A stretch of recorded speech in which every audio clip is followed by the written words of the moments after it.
Oh, Oh, okay. Do you get enough videos of people eating spaghetti? Oh god. that was my a worst one cursed yet? video. No. It fits in that.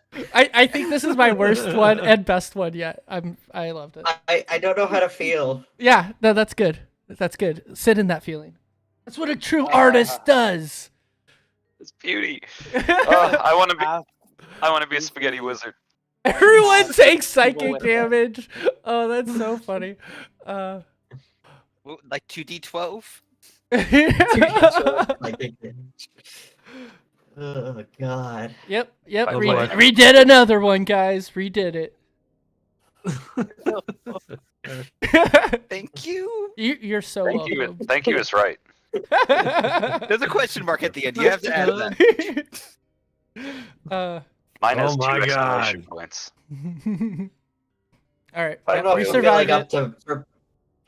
for playing this week, I've been absolutely roasted on my barbarian throwing axes, and now my mind has just been scrambled with spaghetti. I don't feel good.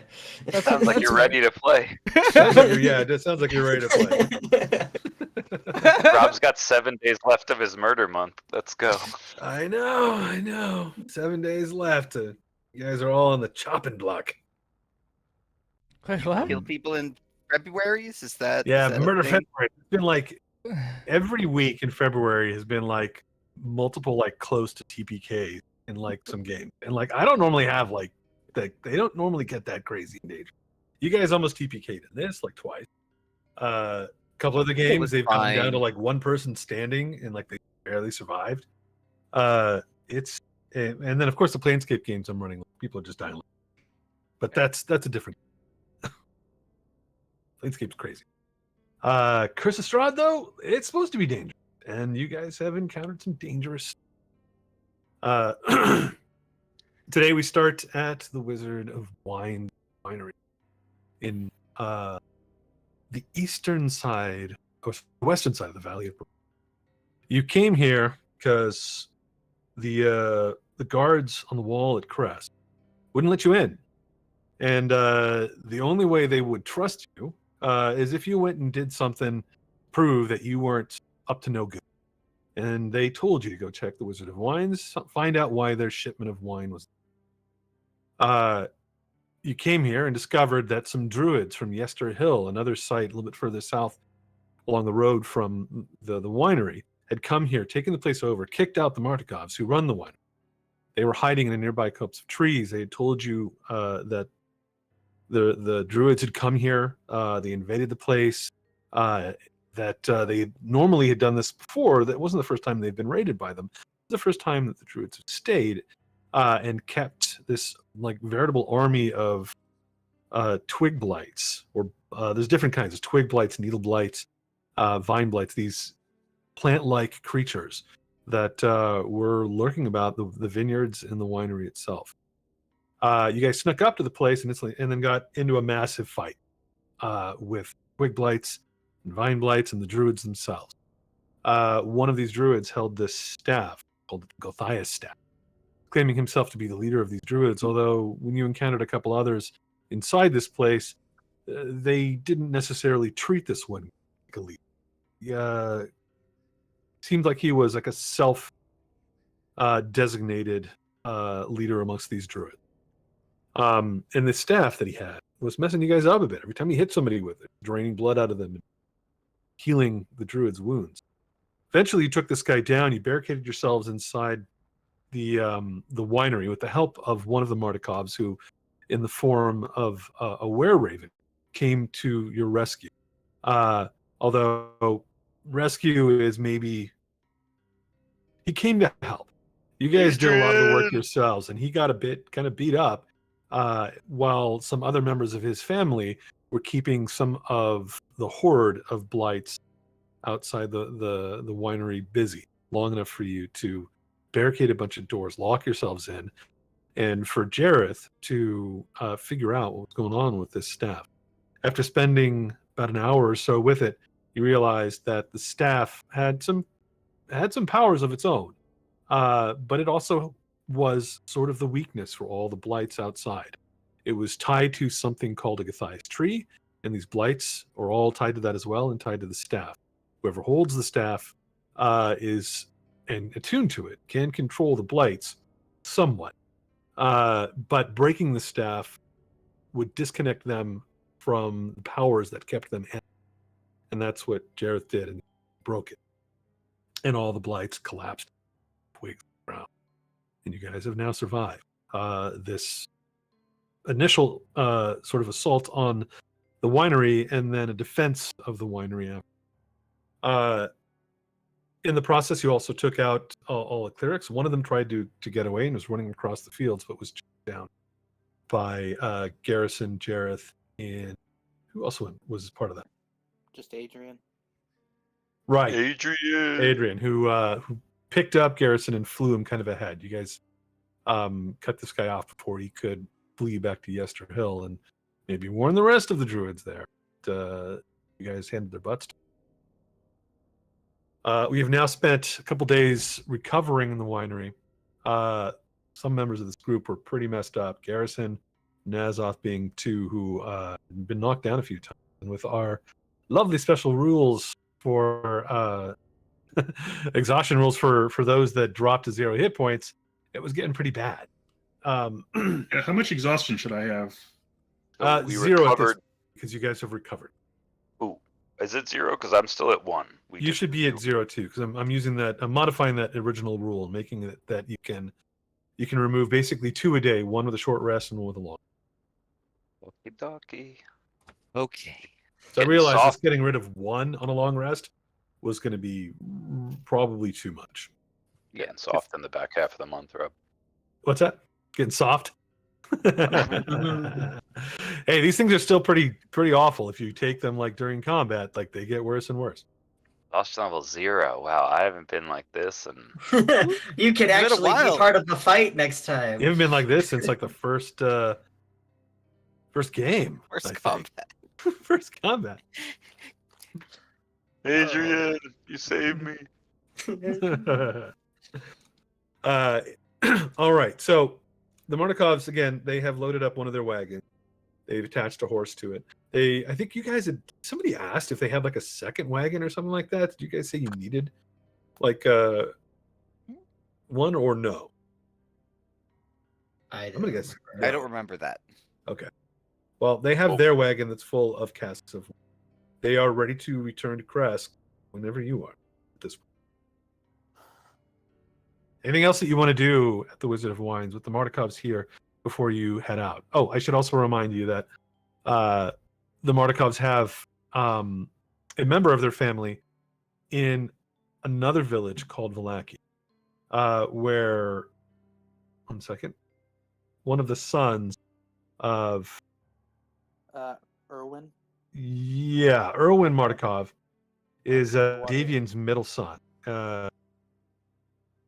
He left the winery about 10 years ago, went to Vallaki and started up an inn there.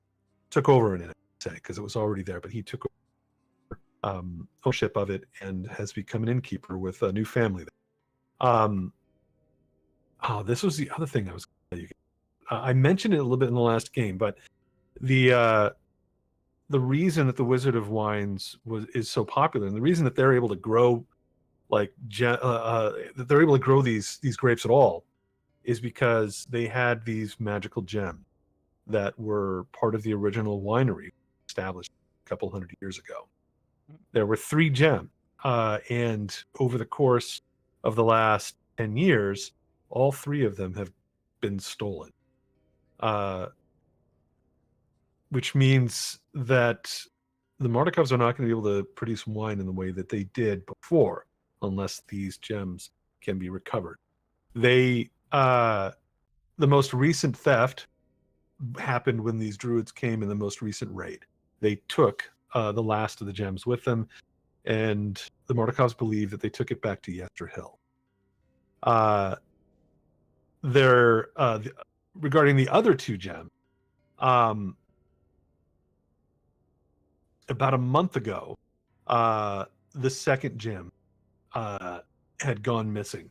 It was dug up by what the Mardikovs believe to be constructs, not sent by the Druids, but by a witch by the name of Baba Lysaga, who lives out in the woods. They don't know exactly where she is, but that is where one of these other gems might be with her. They don't know why she took it.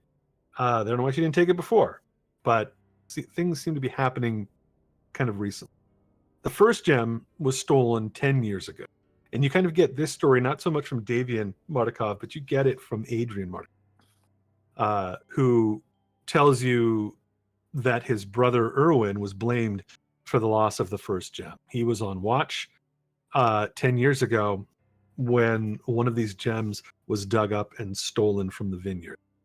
And at the time, Davian Mardukov, the patriarch of the family, he blamed Erwin for it. Like, why weren't you on watch? You know, and Adrian was young at the time, but he remembers them having this argument, and Erwin left the vineyards for Vallaki at that time because he and his father had this big falling out over the first gem that went.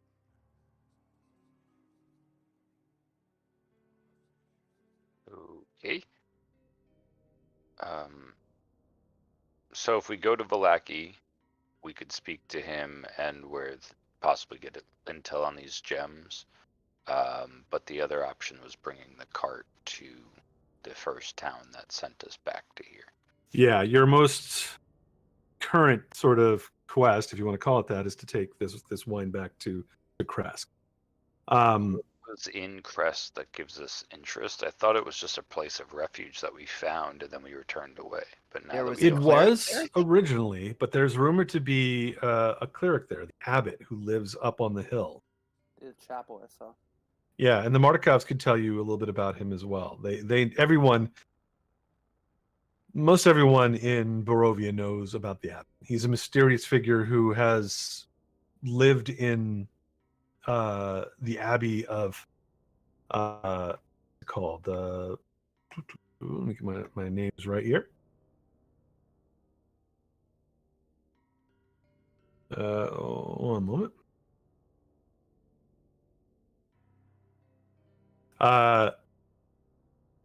He's lived in the abbey of Saint Markovia for about 100 years, and it's rumored that he doesn't age.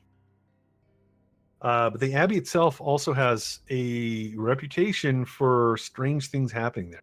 It's rumored the abbey that the abbot lives there, not so much alone, but he lives there with a family called the Bellevue that are rumored to be, well, they're rumored to be very strange, and some people believe they aren't quite human.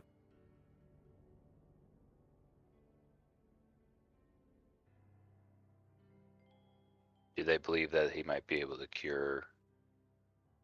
Well, I would ask Adrian this on the side, but my ailments. You're looking at your hands? No. And the other thing, or you're talking about being bitten?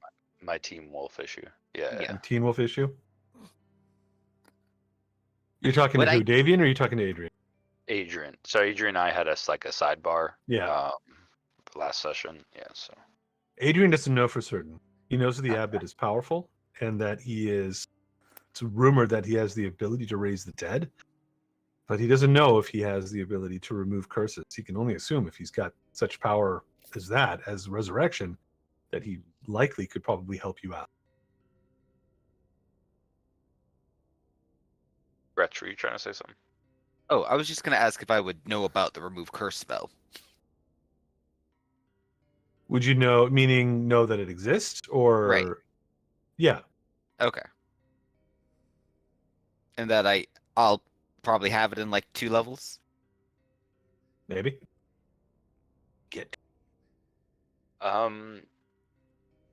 So I'm a little bit more motivated to go to the town where the middle brother went to. Vallaki, just because there's also information of where the loot man is, or possibly is. Mhm. So that is Garrison's vote. Originally, I was for going back to the priest, but I think I'm a little bit more interested in finding this guy than I am worried about my leg. The Martikovs they're going to Kresk, like with or without you. They already have a deal that they're supposed to be delivering one. If you don't go with them and you turn up at Kresk later on, then you may have to convince them that you want help out the Martikov. And the Martikovs will put in a good word for you, but you won't be with them at the time you go. They want to take a selfie. That's in front of They their lost all their souvenir. iPhones. Yeah, damn. All right. Well, party. What would you like to do? Crest. Yeah, I'm down for anything. I like the guy and that's part of this family. Like he's got some, maybe he'll just have some shelter. Because doesn't he run like an inn or something? Yeah, I could use a bar. Rouse needs a drink. Mhm. Tell some jokes to some people other than this party of people who don't laugh at any of Rouse's jokes. That's Rouse speaking, not Well, Lucky. If you told good jokes, we would laugh. You're very funny, Ryan. The guards at Crest were quite rude. They can wait a little while. Yeah, That's but true. the family's going now. Yeah. That's true. And there Yeah. might be a bar at Kresk. Yeah, and then we The Markovians tell you that there is no bar at Kresk. Kresk doesn't have an inn. It doesn't have. What? No, Where's we're not this going wine there. going then? All right. Well, That's a put good in a question, good word Gretchen. for us, just in case we ever come back. All right. I'm curious about the wine. Where is the wine going? Actually, yeah. Some big party? Where is the wine going? It is Yeah. going to the people of Kresk. It goes to the burgomaster, and a barrel of it always Is it goes up to rationed the out? abbey as well. Mm. Yeah, I don't like The this town. burgomaster rations it out to everyone in town. Okay. They ration alcohol. Hell no. I love it. That's great. That's how he keeps people kind of complacent. Oh boy. And then, of course, like I said, a barrel always goes up to the abbot as well. The abbot, from what the Markovians know, or the Martikovs, they don't know much about the abbot, but they know that he values alcohols, and that every time a delivery is made to Kresk, that one cask is taken. Alcohol's good for subjugating people. Would I'll they put be this down. willing to donate another cask in order for us to bribe and make favor with the abbot? There's one already there, but yeah, they can give you an extra one too. Yeah, Well, well, They that's have what. like a super extra secret reserve or anything? Yeah, like what's your Yeah. finest age? No, they don't, because they've lost the gems that could have created those secret reserves. Right. Well, we'll take your Boone's Farm then. So yeah, just an extra cask to bribe the abbot for our purposes. You know, obviously he always Mhm. gets one according to him, but if that's what he covets, if we show up with a whole second batch, you know. Wait, Yeah. are we going to the crest then, or to the other place? Because the crest is where the abbot is, but if we go to the other place where the brother is, that's not where the abbot is. Yeah, that's why I wanted to go to Crest first. Over the table, Rob made it seem it would be harder to go later than it would to go now because we have the family to introduce us. So I figured we could always go to Balaki Balaki after. Yeah. Yeah, I'm with you there. Makes sense to me. So to the lonely, desolate, shitty place. That's a lot like your jokes. Bad. Whoa. Ouch. You know where they make Damn, Boone's Farm? I know where they make Boone's Farm. Where do they meet? The other side of the town I live in. Oh. In a vat. In a- Somewhere inside a ginormous container. No, it's a Gallo brand. So the wine that they're giving you now is good wine, but this is the last that they had from their enchanted fields. Everything that comes after this, who knows? Everything after this is gonna be like Ribbon or whatever, or $2 Chuck. It's gonna be, not good. And the Martikovs will also tell you that this is going to mean a lot of unhappy people in Barovia. One of the few one of the few vices and escapes from the gloom of this valley is that people, and the wine is going to start drying up pretty soon. Maybe we can help you get your gems back. Might not be our first objective, but we'll keep an eye and ear out for linking information.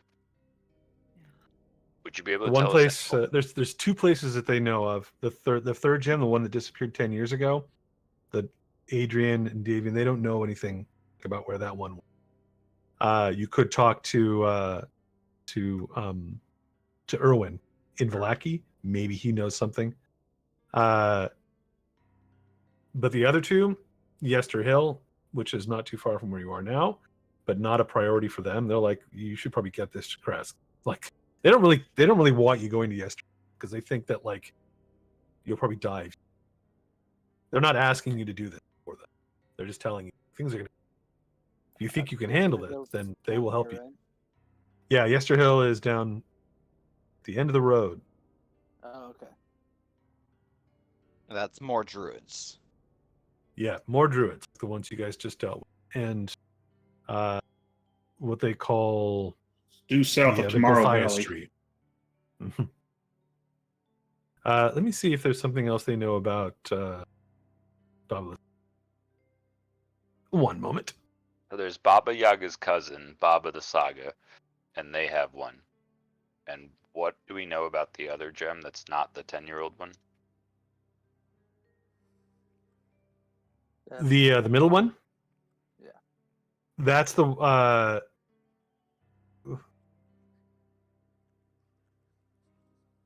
so that the middle one, the one that was taken about a month ago, they believe was taken by constructs, scarecrows that came in who dug it up for Baba Lysaga. They know that Baba Lysaga uses these constructs to protect her realm. And they know that the druids do not. They do not use scarecrows. So where's the first one then? The first one that went missing is the one 10 years ago. Nobody knows. Okay, where's the third one? The third one is the one that was just stolen by the druids, and it's a yes. Okay, that's what I was. There are 3 gems. Here, I'll write them down for you. No, you're good. I got it now. That's the druids stole the third one. That's what I needed. Yeah, so 1 Dono, 2 the constructs, and 3 the druids. Okay. Baba Lysaga, a witch. Baba the Saga. It's a cool name. I like that even maybe more than Baba Yaga. Let me see if they know anything about where she is.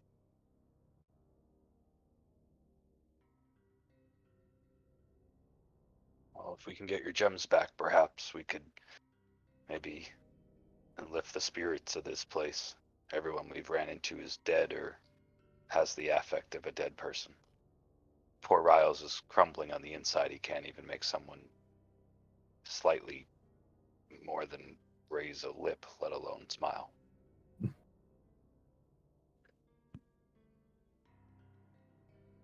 Hold on one second. They know a little bit about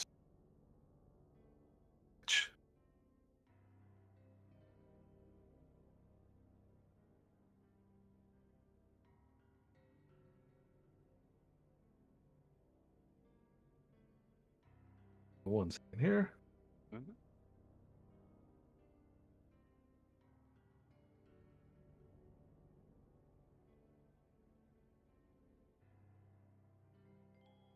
All right. Now I just need to see. He tells you that there was a city, another village that was called Berez,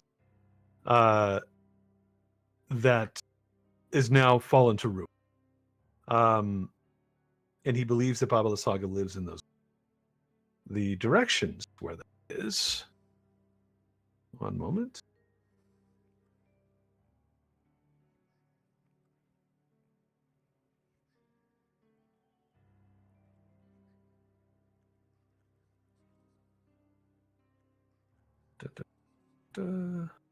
Ruins of Berez are here in Elsha. Alrighty. Tells you that if you're looking for the ruins of Berez, before you get to Vallaki, there is a bridge that crosses the Luna River heading to Lake Zarovich. If you head south before you cross that bridge, the road turns into a path which will eventually lead to the ruins of Perez. Let me here? put them. Yeah, that's not it though. That's something different. He says that's Argenvostel. He's told you about that in the last. He said don't go there. It's a haunted place that is. Oh, okay, so it's down this path then. Yeah, hold on. Reveal.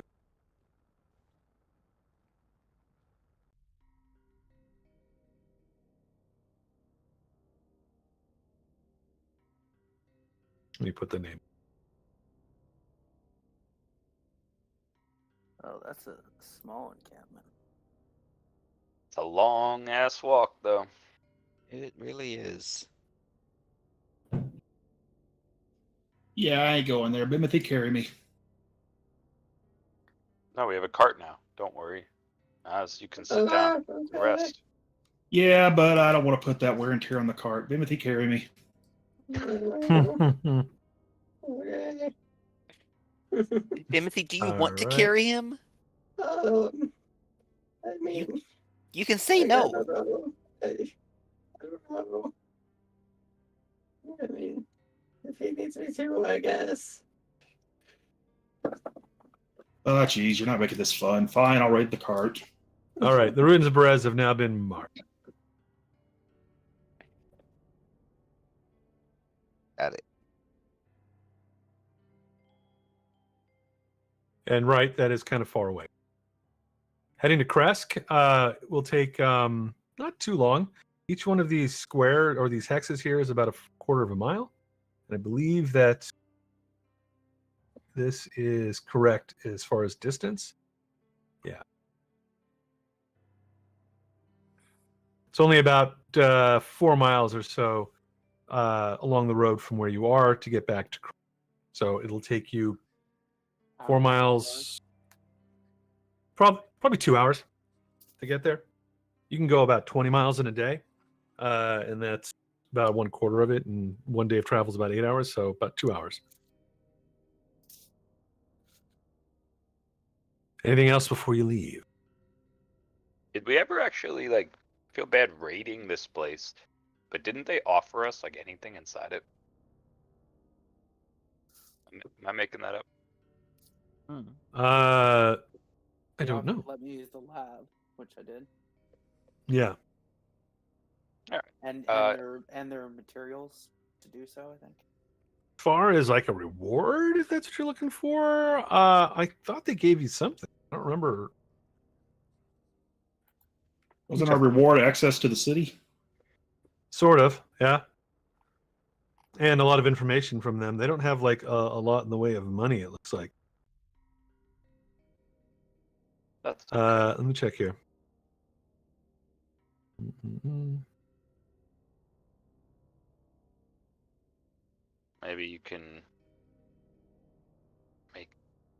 name a wine after us. One moment. You know what? They will give you. There is something here that I found buried. Let me just check something.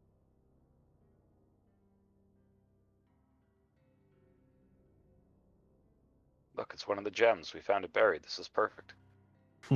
Unfortunately, it's not one of the gems. It is a gem, but it's not one of the gems. He gives you a. He gives you 2 gemstones that are worth 50 gold pieces each.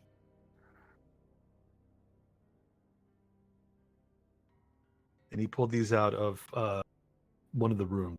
It's a pouch that had some of their savings.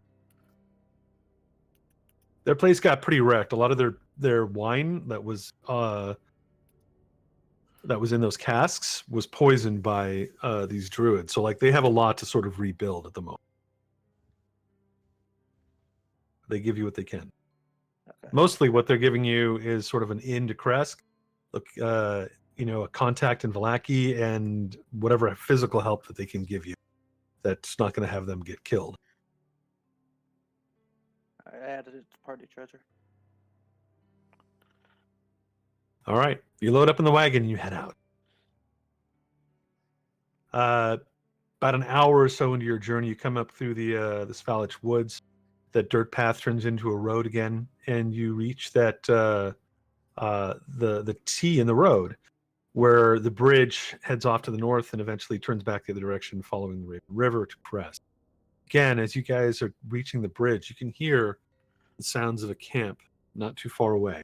To remind you, this is where you heard music playing, and you can even smell like campfire, stuff like that. There's something very close to where you are. Do you ignore it again and move on? Yep. I'm for ignoring it like last time. We can deal with it later, I think. Mm-hmm. I don't want to go towards the creepy music in the forest. Is it creepy? It's not. It's not Yeah. creepy music. No. Well, It's- that doesn't mean Maybe doesn't think it's creepy. You might think it's creepy because it's being played out in the It's forest, but it Random doesn't sound like it. Is not like doom and gloom, like creepy, like carnival music. It's Mhm. like the music you might hear around like a festive camp. Yep.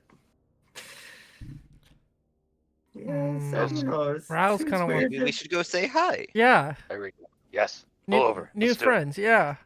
Ah, Maybe they know. Yeah, I you. say we stop. Can we We're do it fully on the healed and way rested. to Valaki? What's do that? it with Crest.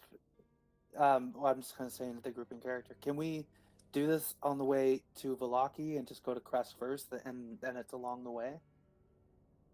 You could, What do you but if this is a camp, who knows if they're still going to be here? The I'll tell you right now, though.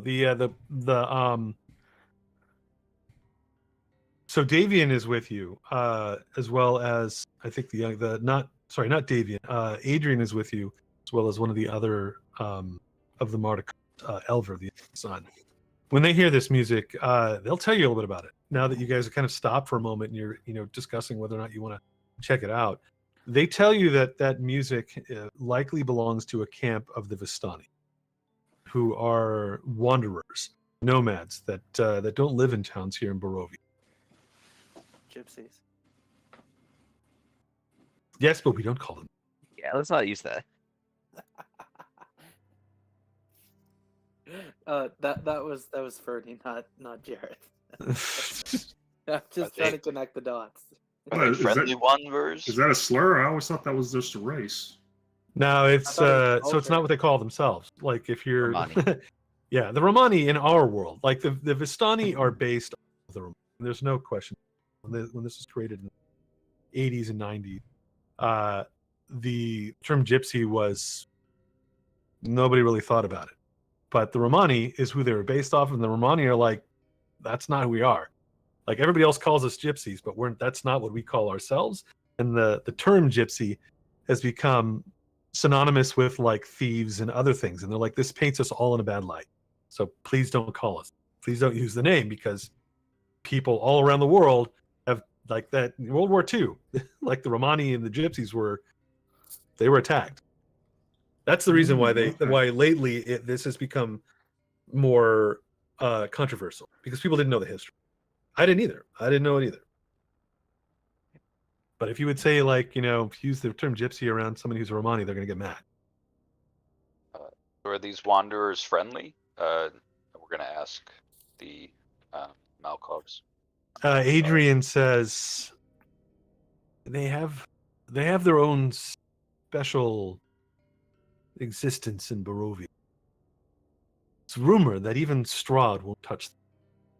They have some sort of either some sort of a deal with him, or something about them places them off limit. The Vistani can travel around the mists. It's rumored that they can even leave this land. But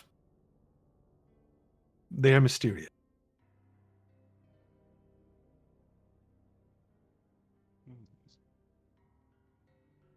Good, bad, can't really voice an opinion. He says they are like any other people. There are good ones amongst them, there are bad ones. Well, we're here to protect your cart. Are you okay with us stopping, or do you advise us against it? We have dealt with them before. I don't see any reason why we wouldn't. We still have plenty of daylight. We'll still have plenty of day left to make it to Kresk. If you want to stop here, see what they're about, I won't stop. Group, take in a new culture. Yes. Yeah. I just kind of No. want to swing back after. What was that? Timothy or me? You. I just kind of want to swing back after we deal with Crest, because it's kind of on the way to Valaki. So if I get outvoted, whatever. That's just my thoughts. Is anybody else on that opinion? It seems like you're not fully set on it, but that's like your vote is to come later. But everybody else, I think, is. Let's see what's going on. Yeah. Yeah. Timothy's just straight up no. All right, Timothy, you lead. Way to be brave. Thanks. Okay.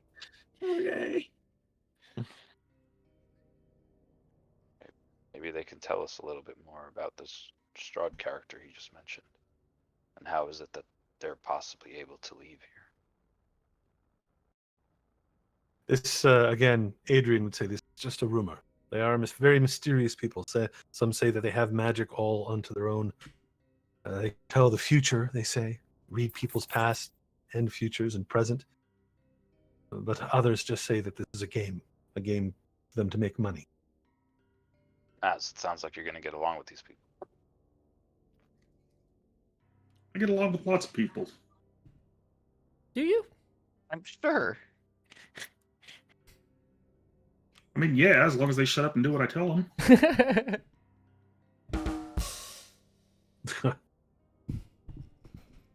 Well, Alright. let's go see him. Yes. Does it sound like it's far off in the woods, or is No, it like, it sounds close. Like they're probably just beyond sight. let's go try to check it out. Alright. I'll lead. I'll go first. All right. You find yourselves heading off into the woods before you find a deer path. And there's the deer path has been worn enough so that you can see that there are tracks from wagons that have kind of threaded their way through the trees towards the river. And when you catch your first glimpse of this campsite ahead, you can see that there's a sort of a clearing right at the water. And there are about a half a dozen colorful round tents, each about 10 feet in diameter. They're sort of pitched outside of a ring of barrel-topped wagons. There's also a much larger tent that stands near the shore of the lake. And near this tent, you can see beyond it, right, kind of at the edge of the lake or the river, where is sort of like a group of horses have been tied up to like posts, close enough so they can drink from the water. You can hear as you get closer the sound of music coming louder. The instruments seem to be a mix of, like, there's an accordion here and like an upright bass, violin, and mandolin as well. Kind of a mix of a few different types of instruments all kind of playing, and you can hear a voice singing in a language that I don't think anybody in this group understands. It would be like the Vistani. I'm going to bring you guys to a new map.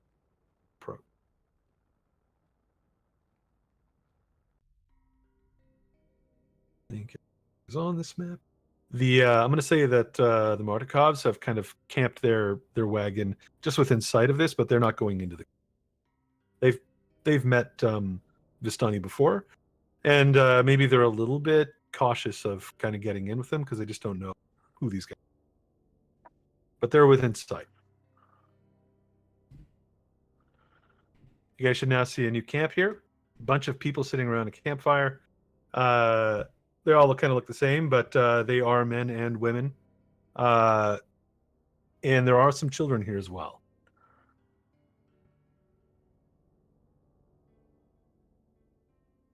Right now, you guys are kind of standing at the edge of the woods. A couple of them seem to have kind of noticed your group arrive, but they don't take any particular action. They kind of like look at you curious.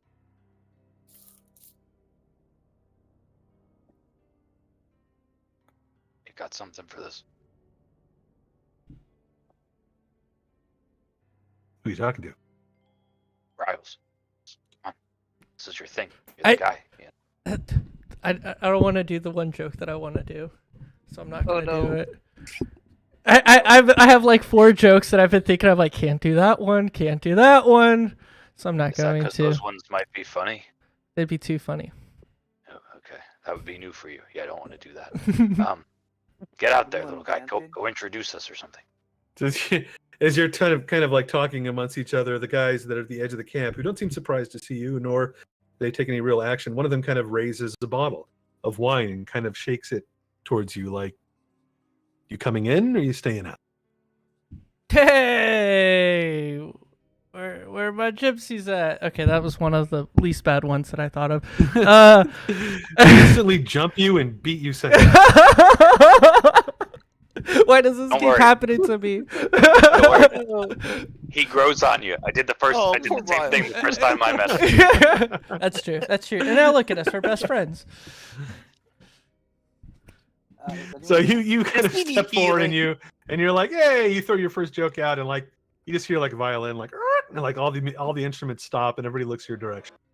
And then one guy that's kind of holding the wine kind of pulls it back a little bit and frowns. Oh, you guys don't like jokes? It was a joke. Ah ha ha hee hee. You know, like this, and then Rouse starts trying to tickle Garrison to see if he'll laugh, like that. You know. That is a joke. Yeah. He tries. I thought it was funny. Then again, the reason I thought it was funny is because it looked like Timothy was about to get his, or not Timothy, Riles. Riles was about to get his ass kicked. Yeah. The one of the guys steps up from the fire. As well. One of the guys stands up from the fire and he moves closer, and he says, "Madam Eva foretold that you were coming. She did not say that you would be coming with joke. But then again, she's rarely wrong." What was her name? Madam Eva Eva. gestures towards the large tent that's over near the horse. She's the water. She's a fortune teller, or she's a seer? Indeed, she is. Does she move around? I mean, even if just like a little bit. Like, does she walk? Can she walk? Of course. How can she walk with those huge crystal balls?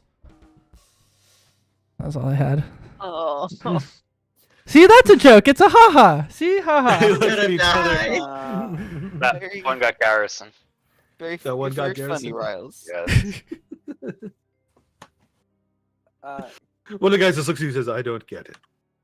And they all just kind of stare at you. And then one in the back starts chuckling, and you realize that they're all just kind of screwing with you. They all start breaking a smile. You got They me. let you hang there for a little bit, like that was the worst joke ever. And then they bring you into the camp. One of them hands you a bottle of wine. Finally. And says, "You need to work on that punchline." Yeah, I need to work on being funny. This will help though. He starts drinking some wine. Welcome though to our humble camp. Thank you. Riles starts introducing people. He's like, this one's Nubs, this one's Goody Two Shoes, this one's Rick, that one's Morty. You get it, right? But he actually says their real names. Okay. If you want to eat him at any point, you're more than welcome to. We are not cannibal. We leave that to the wolves. Oh, you got any? Because he looks tasty. Any wolves? No. No, we leave them alone. They leave us. Yeah, I wish we did that. Well, you mind? Sorry to invade everything here. We're No, you are expected. Oh. In fact, we were told to expect you a couple days ago. But you're late, it seems. I hate being late. Who made us late? Might have been you. You're pretty slow. I made us late. No, I'm sure that's not what happened. You see What did him they say we're limping supposed to do all next? last couple weeks? What was that? So, one thing, these guys, they have like darker skin, darker hair. They look different than the Barovians you've met, who are a little bit more pale. These guys obviously come from like a different, ancestor, different strain of people. And Garrison and Riles, both of you have seen this this minstrel before that Garrison has been chasing, and there is a vague resemblance in like color of skin and some basic sort of ancestral feature. You think that Adram might be of Vistani or descended from. I ask you guys an honest question. Those are the best ones. Would you be all right if we gave you a dishonest answer? One of them like. Probably wouldn't know. I'm fairly stupid. But any of you guys have more than 5 fingers on each hand? Do you always begin conversations like this? Yes. Yes. Lately, yes. Yeah. Yes. No, we do not. But we suspect that we know who you're talking.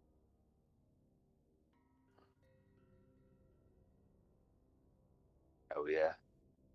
Hmm. A Well, certain minstrel, Adrian Sevenstring, calls himself. that's his name. Garrison spits on the ground, and he like takes his hands that have been like folded behind his back, and he just like puts them out in front of me. He's like, "This is what that jerk did to me, and I'm gonna find him. I would Can- appreciate any help." Yeah, can you give us a hand? That joke never old. gets old. It never gets old. This is Garrison beat up Miles again. A little shoulder punch is It's fair. okay. You can. It could be a restrained punch. If it could just be that, that'd be nice. Garrison just whispers, "I'm gonna kill you in your sleep tonight." Not if I kill you first. Rouse takes 2 steps back. We're all friends here.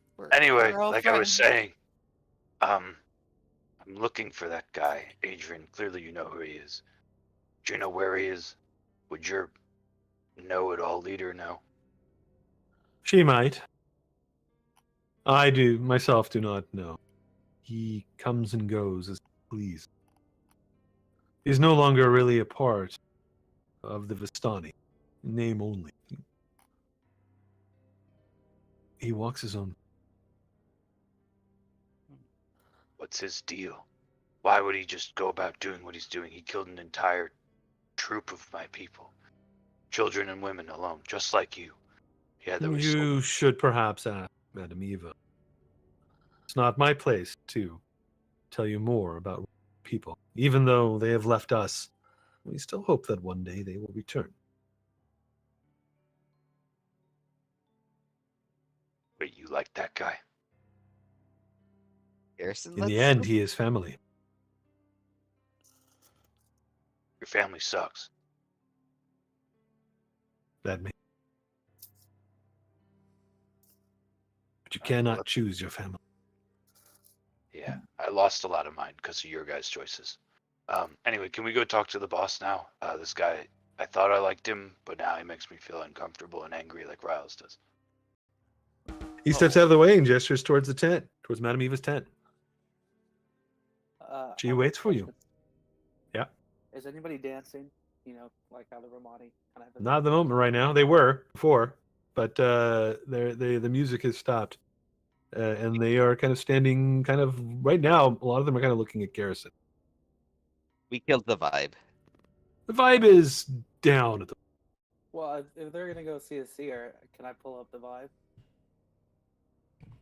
Are you not going to go see the seer?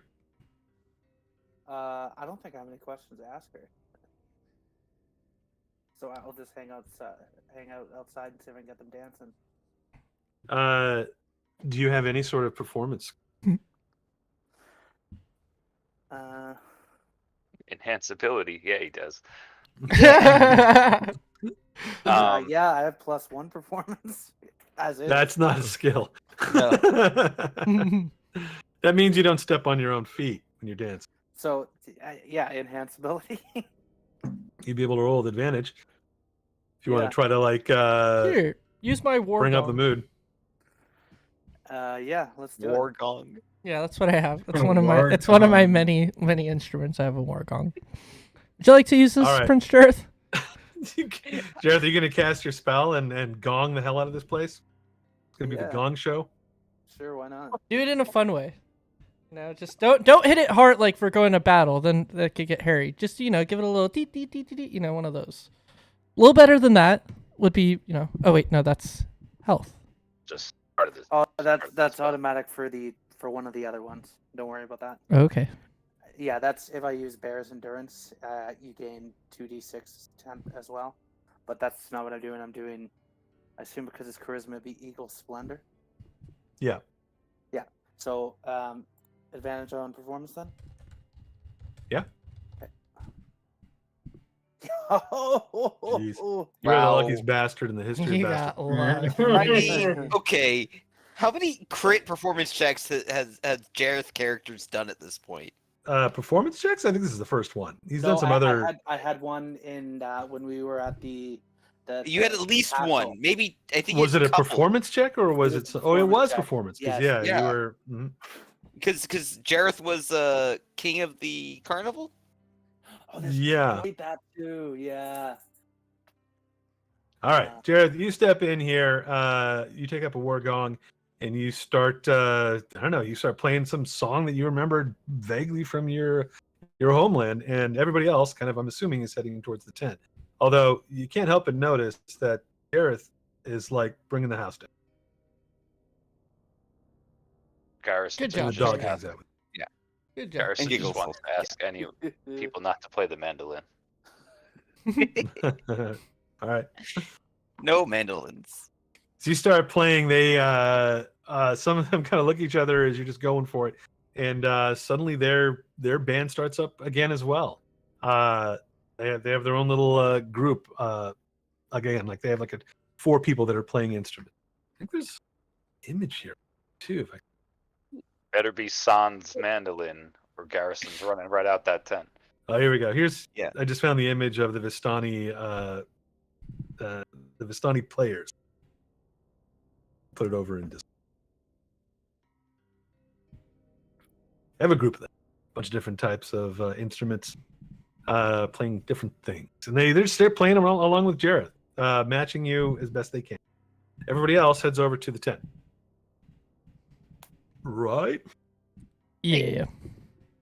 Rouse wants to run his crystal balls joke by the fortune teller by Madame Eva. Sure, it's gonna go great. Oh boy, here we go. It's gonna go great. She'll love it.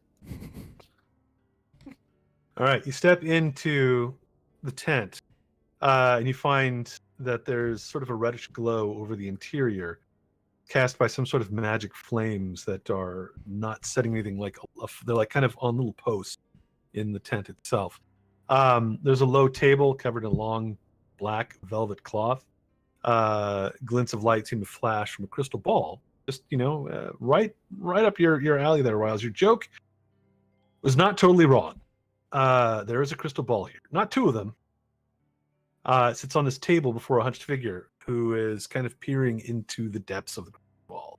Okay, so Rouse like kind of looks up. He's being really casual. He's just like moving up closer to her, and he's looking at the ball, and he's like, "Oh, you look kind of hunched over. Do you walk funny?" And like the whole, I'm sure you guys know where I'm going. He's like, Rouse is like giggling to himself, like he's got her. She says, "Yes, it's very hard to walk with massive crystal ball." Ah! Okay, she's legit, guys. She's legit. Rouse is he's like, Rouse isn't that's cool. You got me. Wow. Oh Yeah. no, she's funny. Step in. At last you're here. I felt you close by before, and yet you turned away. You've had me waiting here now 3 days. Don't have me wait any longer. Find a seat. Yes, ma'am. What? Were you waiting for us? Yes, I was. Riles, that joke is awful. I laughed. Yes, that is the mark of an expert comedian. Those that laugh at their own joke. Yeah, you got me. You Those got are me. the best comedians. She is kind of smiling though, like she is entertained by Riles, even though she's making. Cool. And I said Riles' name, so maybe she heard that. Maybe. And then she looks at you, Gretchen. Gretchen. Well. Oh, And I see Nazoth there, Timothy, Garrus. I sense that the elf is outside playing an instrument. You could probably hear him. Will he not be joining? Jareth. He said he didn't have any questions. He felt. Oh, you think that this is all about questions? No, that's what he said. He was all about the vibes out there. Sorry. Right. Well, let's let him play. So your buddies outside said you might know where I could find the mandolin man. Adrian, you're looking for him. Yeah. Is that why you are here? Is that Shouldn't the you know only that? reason why?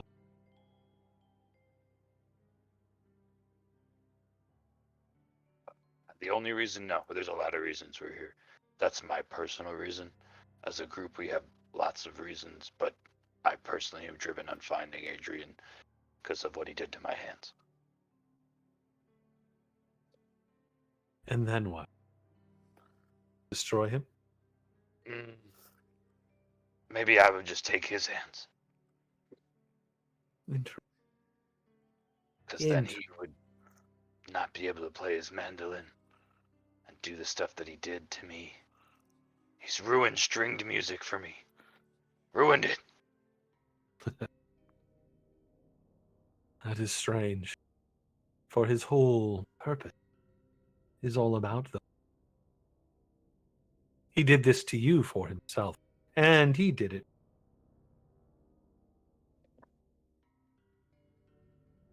He himself, he is just bait. And you have been caught.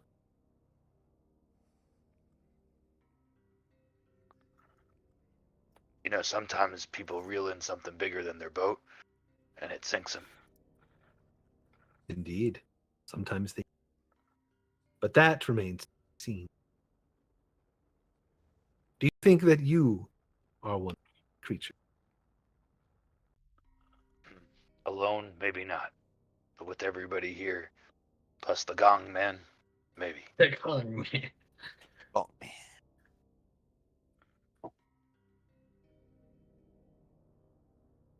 And what of the rest? Riles?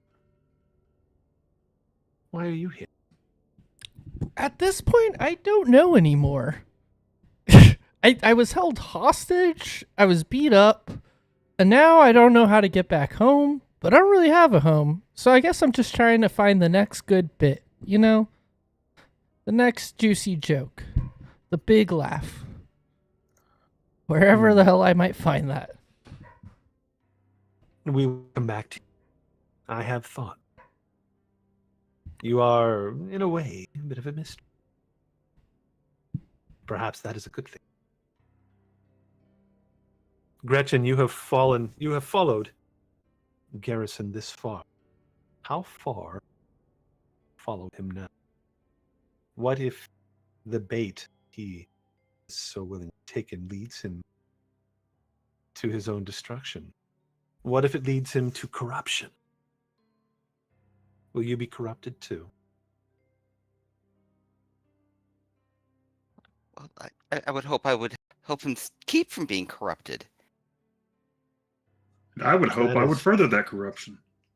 Oh, shush Perhaps you. that is what is needed from both of you. Nazoth, you here look at something.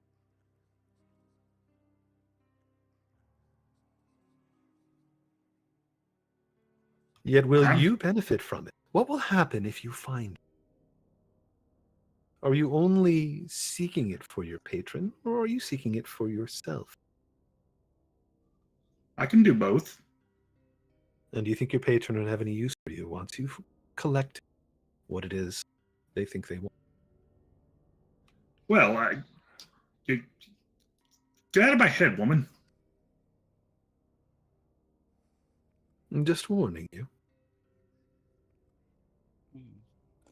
And this poor one here, following in your shadow, says to Bimothy.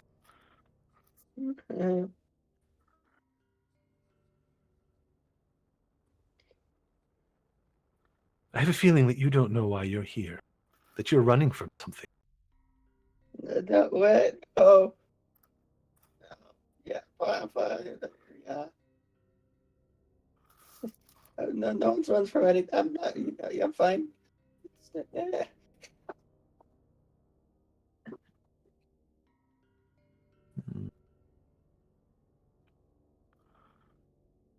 I don't think that you are.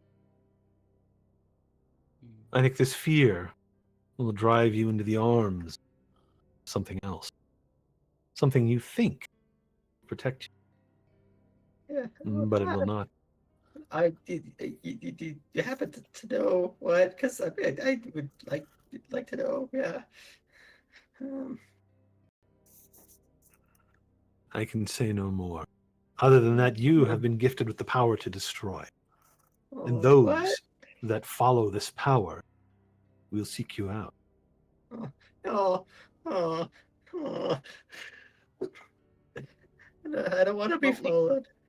You're quite strong, Bimothy. I mean, you can I'm- handle it. That's not true at all. I'm not strong. I've never been strong.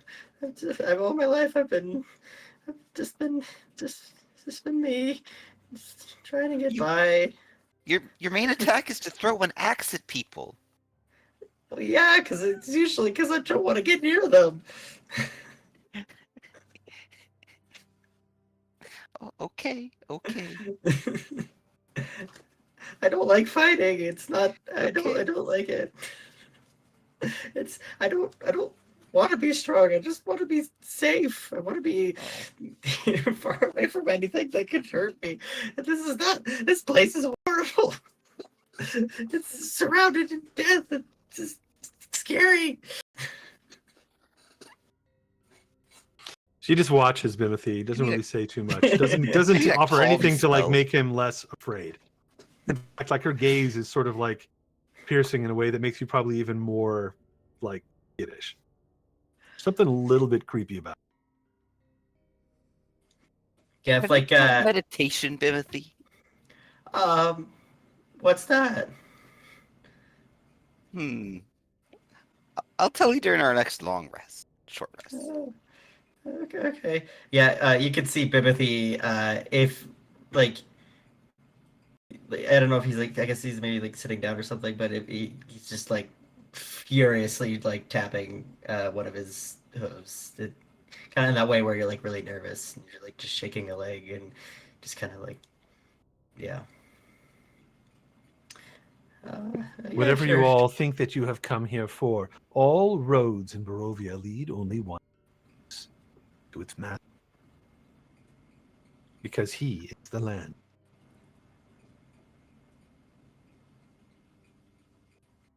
If you wish to survive, you have two options. Run, hide, and perhaps you'll live a few more. Or take on this challenge. And if you are strong enough, perhaps you'll find what you need to survive this place and escape. But I warn you now that the Master is already aware of you. And he will come looking. Oh. Why would he be interested in us?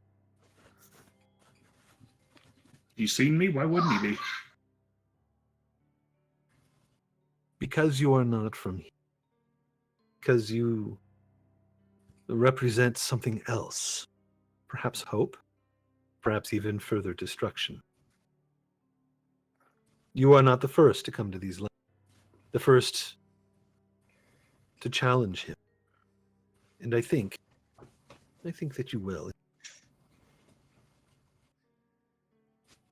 But I should warn you that those that have come before, they lie in graves in various different places in Barovia.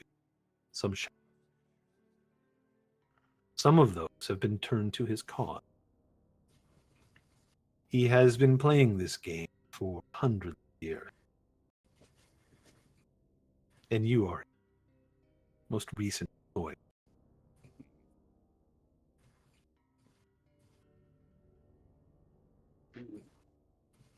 Well, after I get the stupid 12-fingered Adrian, whatever his name Breathe. was, I'm gonna get that guy too.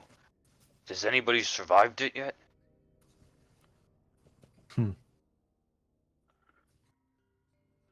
Yes, some have survived, but they have only survived to either join him or to become monsters. Summit, does anybody go home?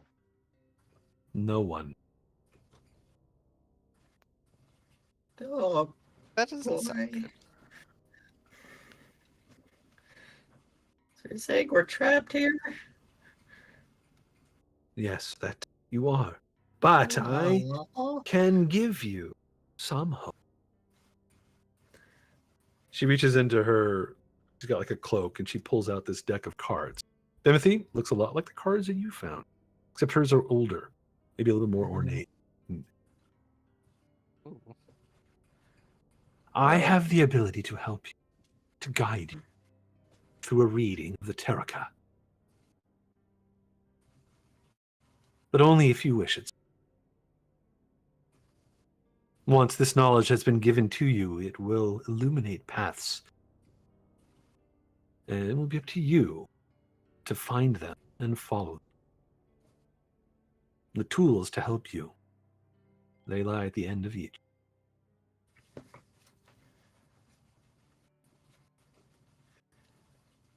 Is it a reading for the group, or is it a reading for an individual? This is a reading for all of you. And I would suggest that you get your prince so that he can hear it. He's a prince, not my prince.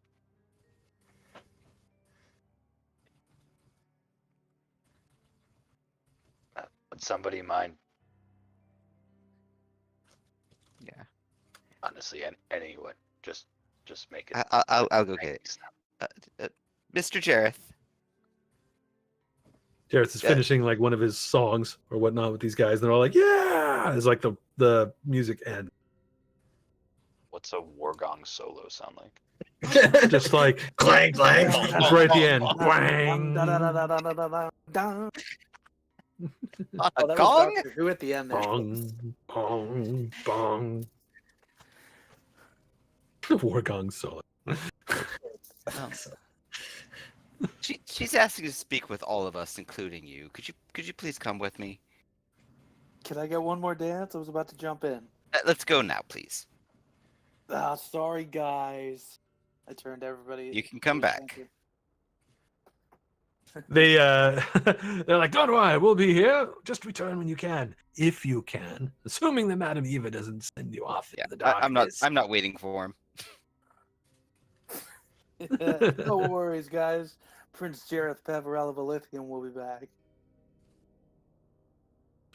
They wave you off and they go back to playing their own instruments and getting drunk. You realize that most of the guys here have been drinking for a while, and a lot of them are pretty neat. You follow Gretchen into the tent. I come in humming the beat we just finished. All right. Madam Eva, as you may or may not know, we've come from the winery, actually. It seems that you and yours enjoy the libations, and we're being told by the whole What family there that the likelihood of the wine drying up is high. May be wise to ration what you have. She chuckles at that and says, "Oh, I have a feeling one of those gems will turn up sooner." Do you have a lead on one? I have several. And she looks at your. The druids of Yester Hill, they are corrupt. They hold, but you already know that. It will take someone with a great skill in nature to defend them. She's glancing. You've already broken a limb from the Gothiah tree. Now, you need to break the tree. If you can. Gareth has to break a whole tree. Is the manner in which we break the tree important? Because I can just burn it down. It is unimportant. If you can burn it, so be it. If you can hack it to pieces with an axe,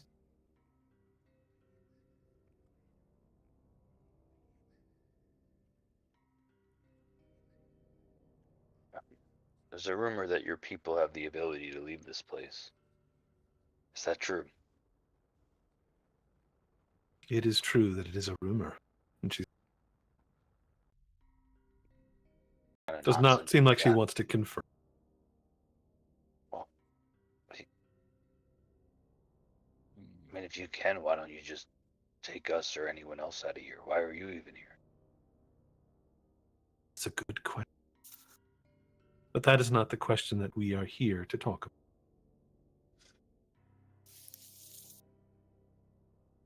What we are here about is a reading. And there are no questions for this reading, only answers. Although some of those answers may seem a riddle to you. But an answer without a question is just a statement. Perhaps it. Or perhaps it begs a question. She's taking these cards, and at this point, she's kind of shuffling them in her hand. And she reaches out and hands them to Garrison. Hold these in your arms for a moment, and then pass them on. I can't hold cards. Are you kidding me? She tells you, like, put your arms together, and I'll throw them in there. And then Bimothy can take them. You must touch them. Can I just go last? Listen to the future scene, lady. Yeah. She just kind of looks at Arcade. Garrison. All right, and he just I think puts she it on knows him like more a than She we takes do. she takes the cards and she kind of reaches forward and like rubs them on your head. I suppose this will do. Just rubs them on. That's great. Hot. Nothing quite like getting rubbed with a deck of cards. Hey, that a jack you're rubbing me with? Oh, She hands them off to Bimothy and gives a wink to Garrison. It's a nice tent you got here. oh my. That was a good joke. Back in the day, I was really good at pitching tents. Oh no. She hands the cards to Bimothy and asks Bimothy to pass them on to Jareth and Riles and then Gretchen and then Azoth to pass them around the room. Bimothy will hold them. He'll take a look at them, just kind of noticing the differences between his deck and the one that she has. These are very, very finely made. They have probably color in them when yours don't. Even though yours is like a well-made deck, you can tell that this is older. The edges are a little bit like worn, and the images are from a different art. Okay. Then I'll hand them off. All right. They get passed around the group. I'm assuming that everybody takes them and then passes them on. Yep. Good. Now that the energy in the room has been consolidated, let's get down to it. I'm going to perform a reading for a group. And you may not understand things when they come across at first. I will try to guide you. We will draw 5 cards in the form of a star. The first card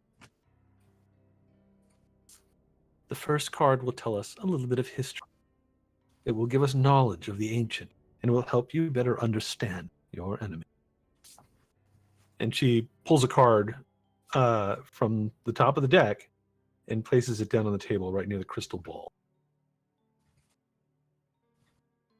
I'll put the card over in Discord as soon as in my grubby hand. Did she shuffle the cards at all, or just drew from the top? She shuffled them before she handed them to your group. Okay, that's right. And she do a That's right. bridge? No. She was going to ask you to do it. Ah, next. Yeah. All right. Second. So the first card that comes up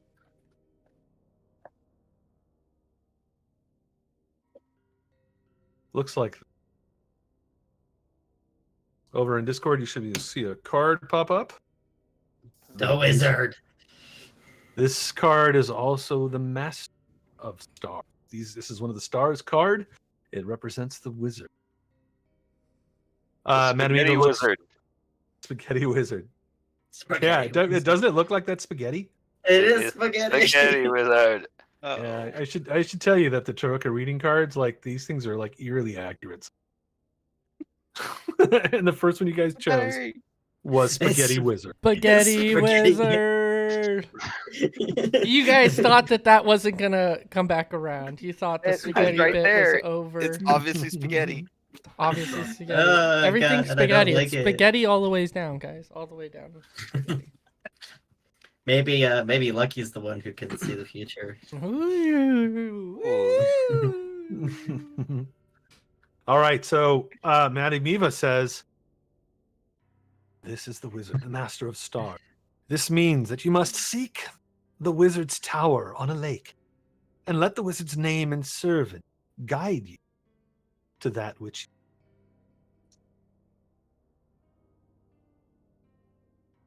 She then goes back to the cards again, places her hand on the top, slowly pulls another one. Places this one kind of to the right of that card, kind of down and to the right. The second card comes up is also a master card.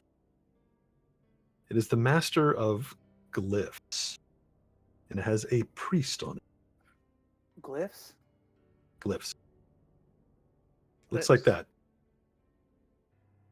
Kind of Glyphs, you runes- say? Like runes? Huh? Like runes, glyphs kind of things? Yeah. Glyphs, Okay. runes, same sort of thing. Jareth Gaffs. The Madam Eva says this card tells force for good and protection, a holy symbol. She says, "You will find what you seek in the castle, amid the ruins of a place of supplication." You cut off. What was that last word? You will find what you seek in the castle, amid the ruins of a place of supplication. Supplication. Application. Let me add notes here to the first card. Excuse me while I pull up the dictionary. The dictionary. Supplication. Jared, The stop act- supplicating yourself. Of Oh, God, Jared. begging for something earnestly or humbling, he fell to his knees in supplication. Okay. Not on the stream. I'm supplication all over. Oh, we just got to find a sepulcher. Is All right. supplicating Card that two, Master sex of- position where I'm kidding. I'm not kidding. I'm just... No, Riles. Okay. For the guy about your height, it's near the guy. Okay. Stop. Real stop. We gotta stop. It's over. No, that's suplex. She reaches back and she reaches for another card. She puts this one sort of closer to her, kind of going in a circle. There is a card at the top, then one to the right, and then one to the bottom. She says this card will be a card of power. It tells of a weapon, of vengeance, a sword, sunlight. Mm. And she pulls out another glyph. This one is a glyph that has what it looks to be a little bit like the priest, but it's not quite the same. It is a bishop instead. Hold on a second. Put it in. Look at that bishop in here, acting a fool. Hey, This was it. Put in the priest again. Hold on a second. Let me clear that one out. Fish, please. Oh, I see it. Mm. What's up? Hold on. Let me figure this out. All right, card and Technology. information. Oh, gotcha. She says, once this card is down, she says, what you seek lies in a pile of treasure beyond a set of amber doors. We do like treasure. Sounds right.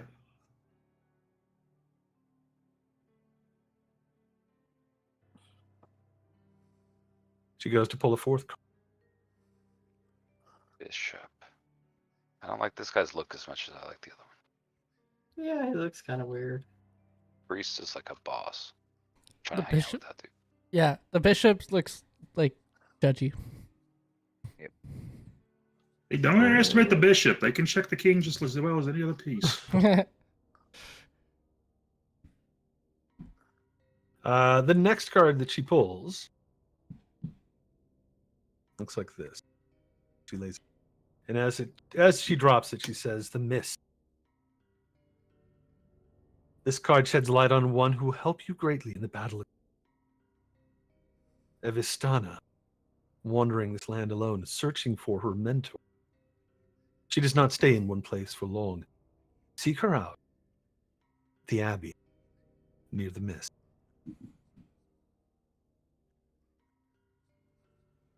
The Abbey and Kresk?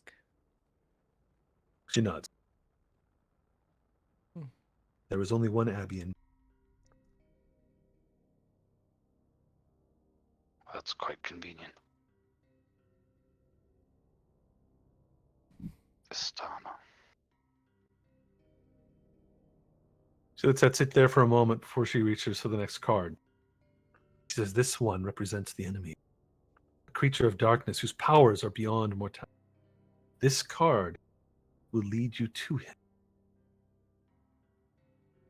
And she pulls out a card that has the executioner on it. Find this one and put it down.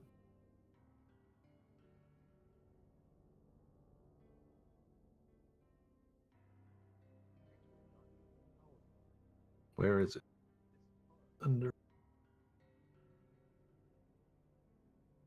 Second.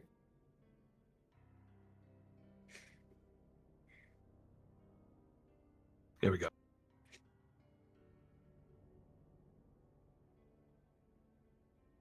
This is card number 5. It goes right in this. As she puts it down, she also says, I see a dark figure on a balcony, looking down upon this tortured land with a twisted smile. That doesn't sound good.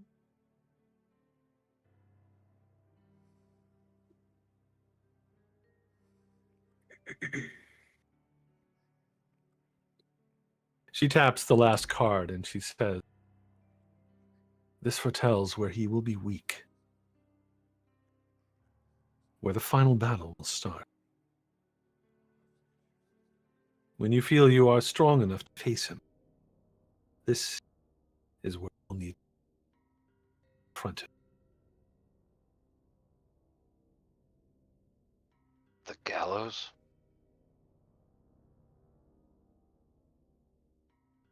It No, says a a balcony. Oh. Balcony. Alright, well, at least we can't. We'll definitely not mistake that for anything. How concurrent are these things? Are these events to happen one after the next? She shakes her head. They can happen in any order. The future is not set. These are only Tell me about guideposts along the way.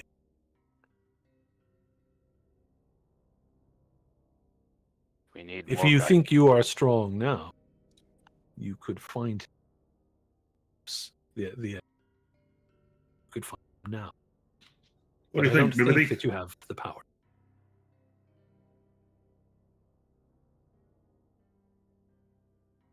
Sorry, Helios, I cut you off like twice. Go ahead. Well, the first thing I said was "tell me about it." When she said the future's not set in stone, I said "tell me about it." Then the second thing was, "What do you think, Timothy? Shall we go take him out?" What? No. What? No. Why? What? Come on, you can be my meat shield. Oh. If you say so. No one's gonna be anyone's meat shield. I appreciate all this, but how does this help me find the 12-fingered man? You will come across along the road. He is not your true enemy. Be not tempted by what he represents.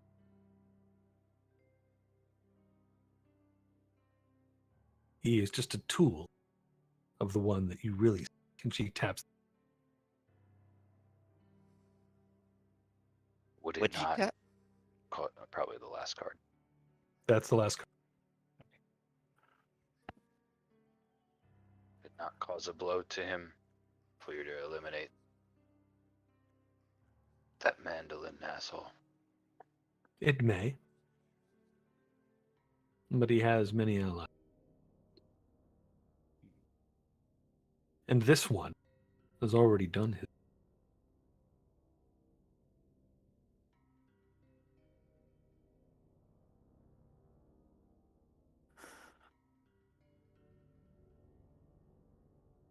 Oh, then. But if you truly wish to seek him out, perhaps that is your. Perhaps there is something about him that will make you stronger. They are not in the card. That does not mean, at least to you.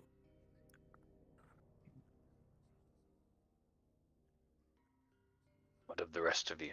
Do you put your faith in this? And he kind of like gestures at her and the cards and kind of looks at all you guys. What you make of this, or Well, she guessed my my crystal balls joke before I got to the punchline, so I'm putting all my faith in her. No one could have guessed that that's where that punchline was going. No one. Yeah, no one.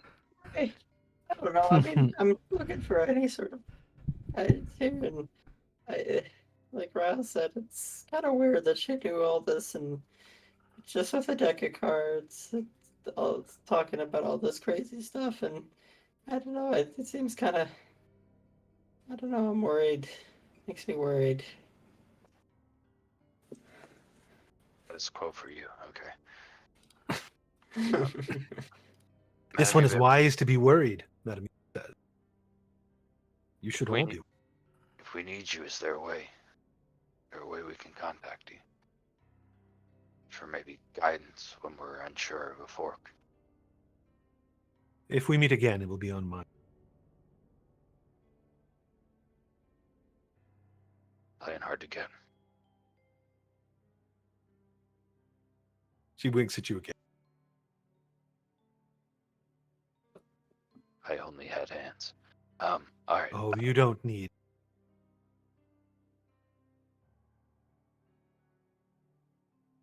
I feel like I'd be disadvantaged.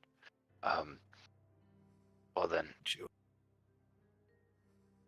should we get back to the trail? We have friends waiting. I appreciate your hospitality and all of this that you've given us. I'm not sure if I feel any better, but thank you for not killing us. Most people that we meet here want to. It is a dangerous land. Everything here might try to, even the land. That's a And heads up. I wish that I could do more for you, but it's not my role in this.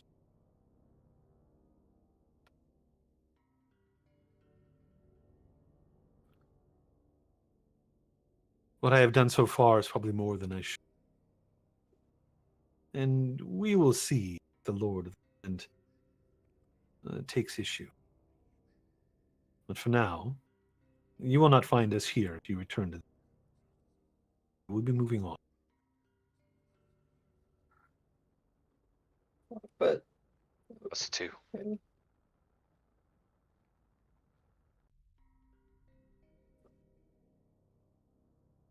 Plan to go to the Abbey and then To Velaki.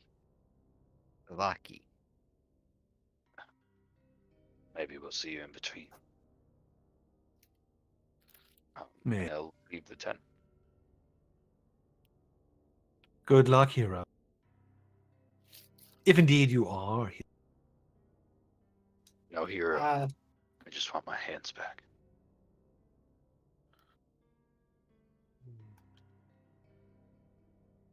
She looks at the rest of your group, just seeing, kind of weighing you. She stops at Jareth for a moment. And she says, you have run a kingdom. Or been in line to. One day you will be king. Do you think that you are ready for such a time? No. Perhaps this place will make you ready. I hope so.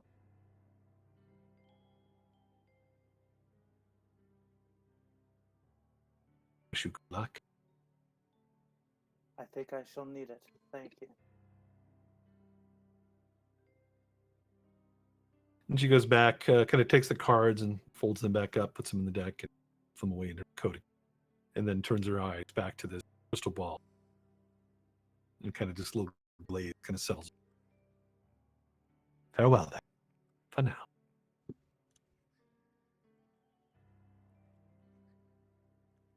I'm assuming you guys step out of the tent, back into the camp. Mhm. As you do, the other members of the Vistani here, when they see you kind of coming out of the camp, Jareth, I think, what, you're the first to kind of come back out? Yeah, I wanted to have a quick dance before we left. All right. You know, a fire dance around the fire. You come up, and it seems as if they're maybe starting to wind down on their party as you guys come out. They're a little bit more serious. But when you step up to dance again, they say, we do have time for one more performance, I think. And they start playing again. And they, again, offer wine. You can see some of them have already started stepping away from the fire off into amongst the tents. Some of them are heading to the horses. And it looks as if some of them are starting to pick up this camp, pack it up. Probably to move before night.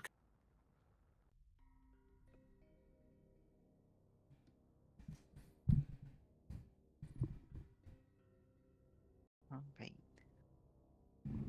All right. Garrison, Let's weren't get you going, Jareth. weren't you gonna make a move on the fortune telling lady? I talked about pitching tents and whatnot. I think we'll just leave Garrison here with her, right, guys? Right?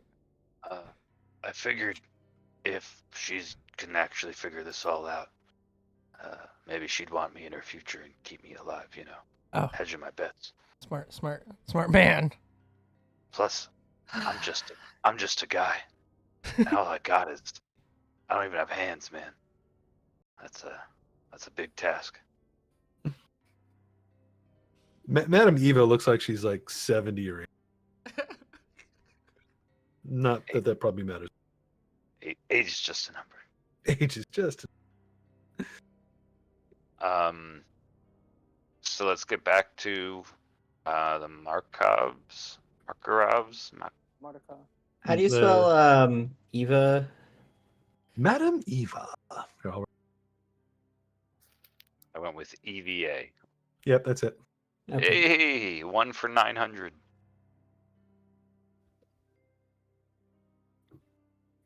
It's over in Discord. Yeah. Gotcha. All right. Eventually, you guys drag Jareth away from these from the merriment of the Vistani, and as soon as he starts kind of being pulled away, they start packing up their instruments and kicking out the fire. You can see that they're preparing to get on the road. You head back through the trees and you find the Markovs waiting for you, just kind of right near the bridge. They look up. Everything all right? Met the leader. And she gave us a reading. It was all kind of ominous and scary. Leader? It's just In a reading? You mean they read the cards? Mm-hmm. yeah, she was quite pleasant, but also kind of scary. How much gold did you lose? Evis asks. He's the younger one. They always charge a lot, especially if it's doom and gloom. I don't believe she charged us at all. I think What? she just left us with pain in our soul. Checked your pockets? Maybe they took it when you weren't looking. Did we turn around and the whole thing's Adrian gone? bumps his younger brother, being racist. Did we turn around and the whole tent's just gone? No, you can still hear them. Like the music has stopped. There's a bit more smoke, and they kicked out the fire, but like they're still back there somewhere. They didn't do like a mysterious Batman.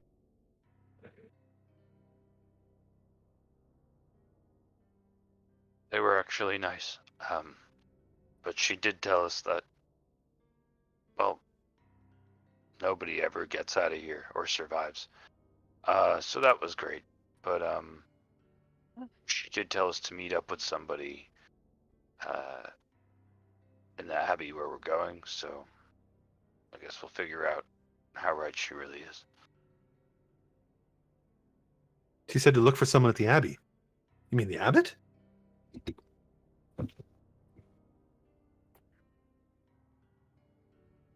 Maybe she knew. Okay, Vic, you've already told Adrian about like this thing, and Adrian's like, maybe she knows. She knows what's happened to you. I mean, She seems to know a lot of stuff. She knew our names. She'd been waiting. She called us late. I don't know how we can be late for something we didn't know we were coming to. Again, definitely not like a great feeling on the inside, but I don't think that she robbed us or anything. I think you guys are a little off. Adrian nods. He didn't think that they were gonna like rip you off, but his brother maybe has listened a little bit too much to the story. Although Adrian does find it odd that she at least didn't charge you for a reason. Most of the time they charge for a reason. They want something. And you're saying that she wanted nothing. He's saying this as he's kind of getting like the cart back on the road and crossing, heading towards Crest. She seemed to take a lot of interest in the prince back there, but she didn't really ask for anything. She just kind of told us that we really don't have a choice and we're most likely gonna die like everybody else has. Or become part of, what did she call him? The Lord's army or some nonsense. Again, it was all kind of scary. None of it really felt that great. Wow. Hopefully she told you something useful. And if you think that it's nonsense, then maybe you should just discard it entirely. I mean, Definitely not nonsense, just not really a positive outlook, you know? Right. I mean, did any of it make sense? Like, did any of it feel right to you? And as he's saying this and you're crossing the bridge, you're kind of looking at him, and behind him to the northeast, you look out across Lake Bartok and you see a tower on that little isthmus of land sticking out into the lake. And you remember in your mind, one of the cards had mentioned a tower. Spaghetti wizard. The spaghetti wizard. Spaghetti wizard. The spaghetti. Seek. You can hear her voice. Seek the wizard's tower on a lake. Let the wizard's name and servant guide you. And Have you you ever- see a tower literally behind this guy on a lake over there. You ever been over there? You know how to get there? Glances over his shoulder at the tower. The wizard's tower? I've never been there. No. Everyone stays away from that place. No, it's dangerous. Everyone knows. I think we're supposed to go there. Yeah, if we were, how would we get there? Well, you could just walk along the edge of the lake. Suppose. There's also, I think, a road that goes there if you head towards Vallaki. He kind of points off, says, I think there's a dirt road that splits off. And I think that it goes, or it used to go there. I don't know if it still does. No one's lived there in a long, long time. Was it like a little peninsula? Where it's there's like it's not an island. It's connected to the shore by a little stretch of land. Yeah. All right. Well, she also wants us to go there. So after we get done speaking to the abbot here, maybe we'll go there. That's what I'm saying. It's like she knows what's going on, but maybe she's just casting broad strokes. I don't know. I don't know. She seemed to know a lot of information about us that we did not tell her. She knew our names before we even got there, and they were We expecting introduced us. ourselves outside. Well, I know I said Um, Ryle's name, but I don't know if anyone called me by name. No, they did not. Yep. Or you for that matter, Garrison. I mean, no offense to these guys, but they can fly. And Jared can be anything he needs to be at any time. Like, what's the likelihood they didn't just pick this information up somewhere else? I'm not saying she's not real. I'm just saying there's Yeah, a chance. that's But fair. all I am That's fair. saying is if she is real and she's right, all the information she told us kind of results in a non-successful outcome for us leaving here.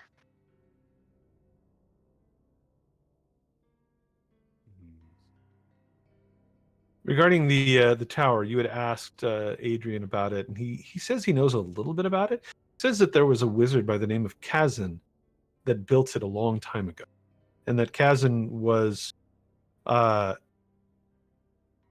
he worked for Strahd. He was like a counselor. But something happened to him, and the rumors is that either Strahd killed him, or he destroyed himself with some sort of magic. This didn't happen at the tower, but his tower has stood empty for ages. It's rumored that it is magically constructed because it hasn't collapsed under the weight of its own neglect after years. And many believe that there are magic wards that protect it because Kazan was a powerful wizard. He tells you if you plan to go to the tower, make sure you know something about magic. It was a magician that. I know a little about magic. Great and powerful. Maybe Naz will be a great and powerful wizard by the time we get there. For now, let's just make sure this wine gets there in one piece.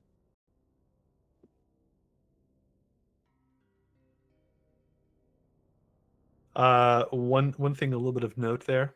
Nazoth. This name Yes. Kazan sounds familiar. Hmm. Can you give us the spelling of that too? Mhm. Kazin? It's a KH. Ah. There goes my streak.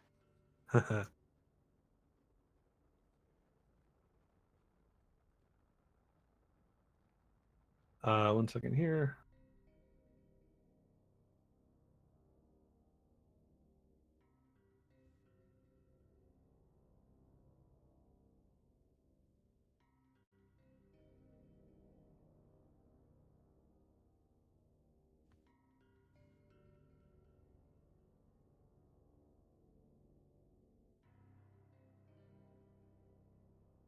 One second.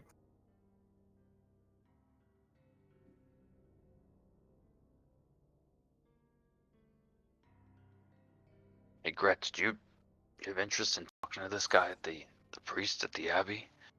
Think you can get him to help us out? Mostly me. Well, I don't know who he follows, but hopefully yes.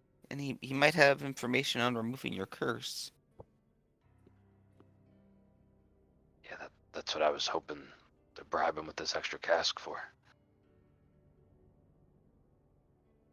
Is this Abby the one that the priest card is talking about? Like, it's you will find what you seek in the castle amid the ruins of a place of supplication. Supplication.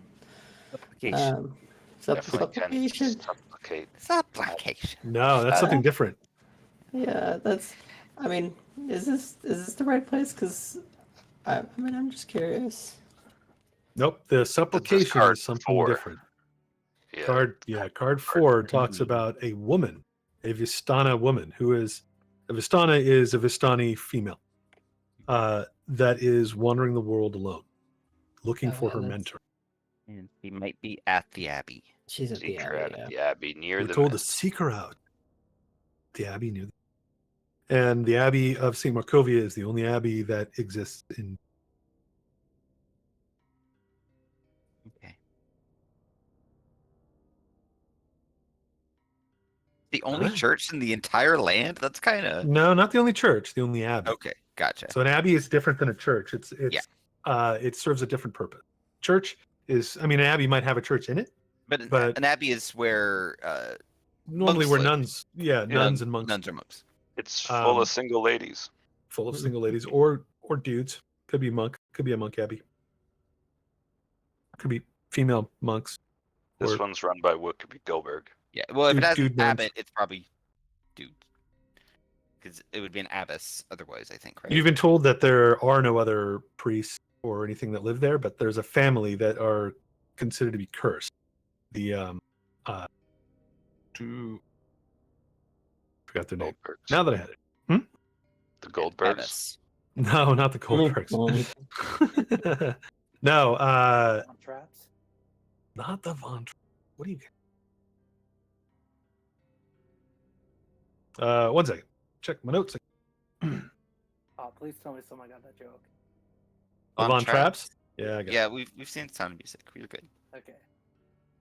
No, the she said that the Bellevue, or they did. Somebody said that the Bellevue. I think it was one of the boys that was with you. One of the Bellevue. market-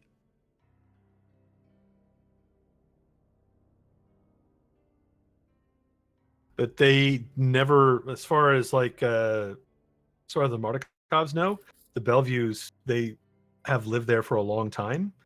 It's rumored to be a lot of them. There's something weird about them, and they don't really show their faces during the day. And they're known to live at the abbey with the abbot. But they are not priests or nuns or anything like that. No one really knows how they ended up there. They might have been groundskeepers that just stayed there at some point, or people who were taken in by the abbot at some point, but they're all called the Bellevues. Those are the rumored non-human ones that you were Yes. speaking about earlier. Okay. Okay. We're getting info dumps. Yes, you are. All right. About an hour later, you guys come within view of Kresk again. I'll bring you back. As we're walking, can I have a quick conversation with Naz? Sure. Hey, Naz, we've known each other for a little bit now. Can you tell me anything more about those runes that you carry around? All I know about them is I learned them from a scholar like that. They're from the Frost Giants, I believe.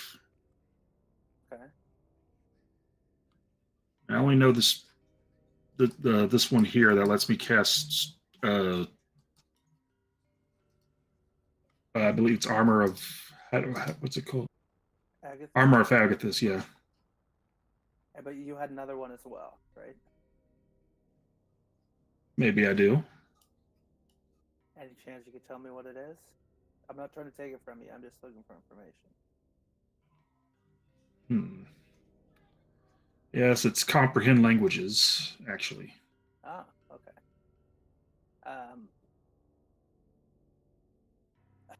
Out of character question to the DM. Mm-hmm. What exactly was I looking for specifically? These runes that you had seen similar ones in your land, and you had heard that there was a corruption that had come through a couple of different.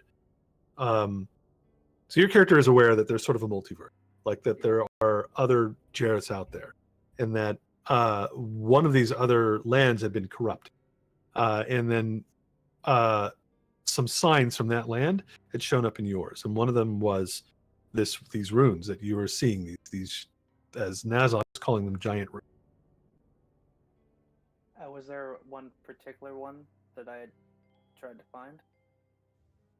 Or is it Not the one whole- particular one, no. But you had discovered like a couple of them, and you didn't know that they were from giants until Nazok had just told you.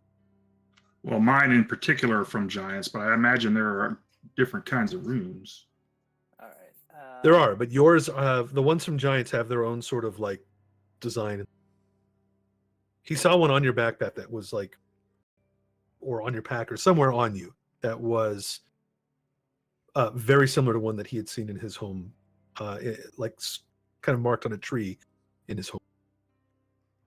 Can I share this information with him? Like, hey, this is why. Yeah, if you want. Does oh, go ahead.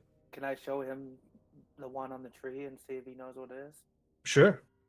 Yeah. So. Oh, you're going to have to tell me if I recognize it because I don't know runes. Roll an Arcana check. Please. Bimothy, you can roll one too. Were you about to say something, Squigs? Yeah. I was curious if Bimothy was could overhear this conversation or not. How close do you stick to Nazoth? And is Jareth trying to do this on the down low? Not really. I trust most of these people now. Yeah, so I think there's a good chance you probably saw them talking and heard them talking about runes. I don't think Nazoth was being quiet about it. And I think that you kind of stick close to him, don't you? For the most part, whoever's, I just try to stick close to everyone in general. But right. Yeah, if I do happen to overhear it, I might get a little closer. And Bimothy's just gonna just be quiet, and he's just gonna kind of rub his hand a little bit. Okay. But yeah, I was just curious if I overheard this conversation or not. He's gonna try and listen to it without letting on too much that he's listening. All right. Nazoth, give me an Arcana. Already did. 16. 16? Alrighty.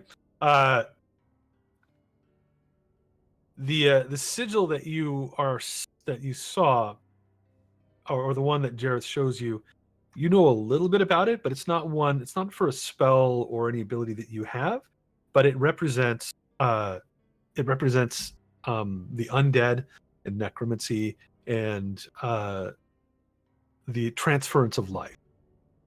Oh. Damn. Looks like you got a necromancer in your village, kid. Well, that's the problem, Naz. I mean, I'm not sure you're aware, but from my perspective, I found out about this multiverse where there's other versions of me, and some of this has creeped in from another Jareth Lithium, and I'm seriously worried that what happened there could happen here. Maybe. Could also be you have a necrojareth. God, I hope not. That Jareth would be a dick.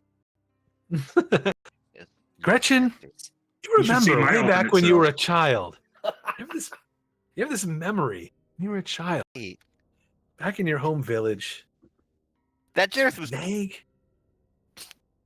You seem to remember an elf by the name of Jareth, you think? Now that they're talking couldn't about be. this? Huh? Couldn't be. Couldn't be. That Definitely Jareth doesn't was look like bald this and Jareth. evil. Yeah. Bald and evil. Wait, stand still for a second, Jareth. And I try to imagine this Jareth being bald with a horrible little goatee. I just love it. Does it look like Bald the and same evil are guy? the two descriptions. Wearing red robes. Bald people. Whereas this Jareth is in delightful bluish green. I'm trying to remember that Jareth's character. He was bald with a mustache, right? Or a He goatee? had a goatee, I think, or something like that. I can show you a So- photo if you like. This is up to Fern. Like, how much would this other Jareth resemble? Or Jareth now? is it like Andrew Garfield and Tom Holland? Not really the same, but the same. Gosh. Well, you've seen a picture of this Jareth, right? Yeah. Okay. I'm not even put it up. Yeah. I think you have. So this is current Jareth. Yeah, Oh, there Drew you go. Jareth. Yeah. Sean Connery Jareth. Yeah. And then this is bad Jareth. Remember, this Jareth took over High Elf's body. So it's not the same. No. Oh, right. There you go. Yeah. That's Yeah. what you need to say. I don't even think I remember that. Okay, that's right. Because that Jareth was originally human, right? Yeah, he was thin. Okay. I don't know what to So- tell you, Elf. The alternate versions of you, they're you, but they're not you. If that makes sense. They're like they got their own personalities, their own. They may as well be their own person. They just happen to Nazoth is share the aware of same this body. because of the Council of Nazoth. He's visited them once or twice. Yeah, my Nazoth. Patreon is an alternate version of myself. Jesus. Maybe you guys are starting to wonder if this is all your own fault. Hey, it's not Riles' fault. Riles Not said Riles. some bad jokes and got beat up, and now he's here. He's just Oh. it's just a It's bad butterfly comedian. effect. Riles said a bad joke in front of somebody at some point in his past, and that kid grew up to be an evil necromancer. Oh god. Oh! Back when Riles was really into roast comedy. Yeah, just cut back, and there's this little child Rawls like standing up and on a barrel telling a joke to like other Or a halfling couple. boys, and one of the guys in the back's a total butt of the joke, and he's just like, "I'm gonna kill everyone!" as he runs off crying into the woods. I don't know. I'm not gonna. If I had a rule copper, anything. if I had a copper for every kid I turned into a supervillain, I'd actually only have 3 copper, but still. It's weird that it's 3. It's weird that it's happened 3 times. Oh, Phineas and Ferb. Mm-hmm. Is Bimothy one of them? Not yet. What? On his way. Yeah, we'll see. Timothy is very malleable. Alrighty. And You I'm trying to guys, help raise his self-esteem, but I don't think it's working very well. You've only known him for a couple days. Yeah. Long road ahead. No, I don't. You've been a better influence on him than Nazoth has, that's for sure. Because Nazoth just doesn't care. He's just like, well, what? This guy's going to follow me. I'm going to make fun of him. Oh, I'm not making him follow me. I'm just giving him hell when he does. of course. And he's currently following you. Maybe a little bit closer than. All right, you guys let me know when you are ready to approach the wall. You guys are having a conversation here. I think it's kind of important. Talking backstories and stuff here. Right, about the ruins of the. So yeah, the Nazoth, he just picked it up like just in his travels, like he was just happened to be in the area, and like a scholar of giants was. He got to talking with a scholar of frost giants, and he showed him these 2 runes, and those are the only 2 he knows. All right. Thank you, Nas. Or well, and apparently that other one he recognized, but he doesn't know how to cast it. Yeah, but well, this is what you think, but you know more about these runes. Like, you know that the Council of Nazoth, like some of your knowledge comes from them, and you know that you've seen these runes kind of amongst the others. Yeah. Actually, now that you mention it, I think Giant Nazoth had some. All right. Anything else from anybody? You guys are approaching Crest. Timothy's just gonna be. He's gonna thumb through his deck and pull out the cards that Madame Eva pulled out, and he's just kind of look at them for a little while and just kind of think about what she said. All right. That's it. Okay, eventually you guys arrive within sight of Kresk. See the walls up ahead as you guys pull this cart up this twisty road towards the gatehouse. Again, there are a couple of figures atop the gatehouse when you arrive, some a little bit further out, keeping eye on the wall and on the forest beyond you. When you guys pull up to the gatehouse, the Martikovs, Adrian and brothers. Adrian and Elver call up to them. Delivery from the Wizard of Wines. Your friends here. They came and they helped us out. And the scouts kind of like from the top, they look down. The Martikovs, you're late. What happened? And Adrian just says, Druid trouble again. And some of these guys, like they call down behind the wall, calling out, the Martikovs have arrived. The wine is here. And in a little bit, the gates open. There's a couple guards on the other side, as well as a man, an older man, kind of dressed in sort of a like noble-like clothes. Let me bring them all in here. I'll just put them like kind of on the. Where are you? I don't know. No, I can't Oh, you're- see me with the group. Like, where am I? Somebody on top of you? You're off to the bottom right. There we go. Yeah. I got you. Ooh. All right. There you go. You guys are all up. All right. One moment. Yep. Couple of guards flanking this older gentleman who's got like his eyes just look like they're partially bloodshot. It's the look of someone who drinks a lot and someone who looks like he might be grieving. Those of you that have decent passive insights could just see that there's like a sorrow in this guy's eyes, but also like a gleam when he sees like beyond the gates this cart full of barrels of wine. The guards are kind of there standing with him as he steps out, looking at the Martikovs. Yes, you've come. Finally.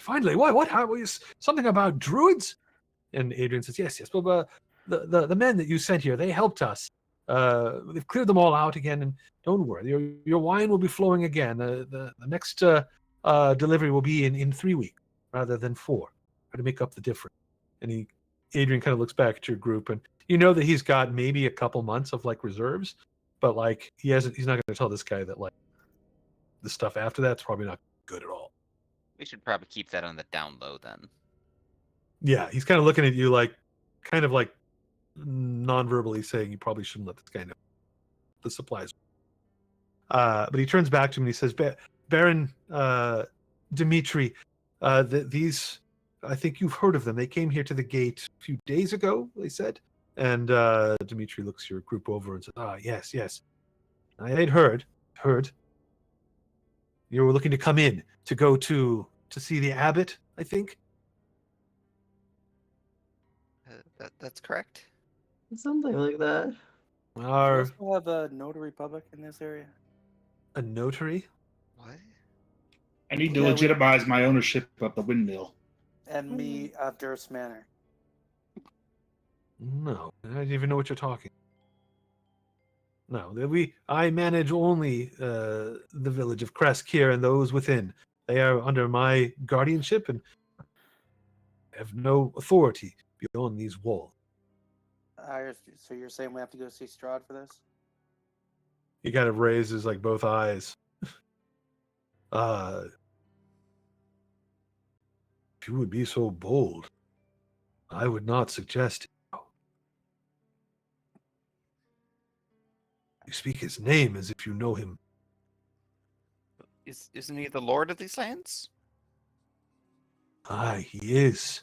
And he kind of makes like a holy symbol like on his chest, like he's warding off evil. He seems a little hesitant now about your group now that you're mentioning Bronson. It's like, say that. Do not say that name here. Why? Can I call him the Lord? I would prefer if you don't refer to him at all. If you have dealings with him, then you keep them clear of Kresk. You understand? Yep. Said that I would let you in. I will, but I should warn you we have very little accommodations here. We have no inn. We have no tavern. You could perhaps beg one of the locals to put you up in their house, and maybe I would as well.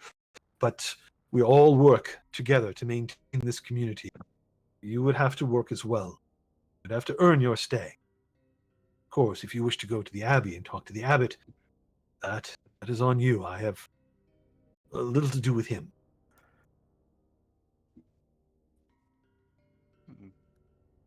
All right.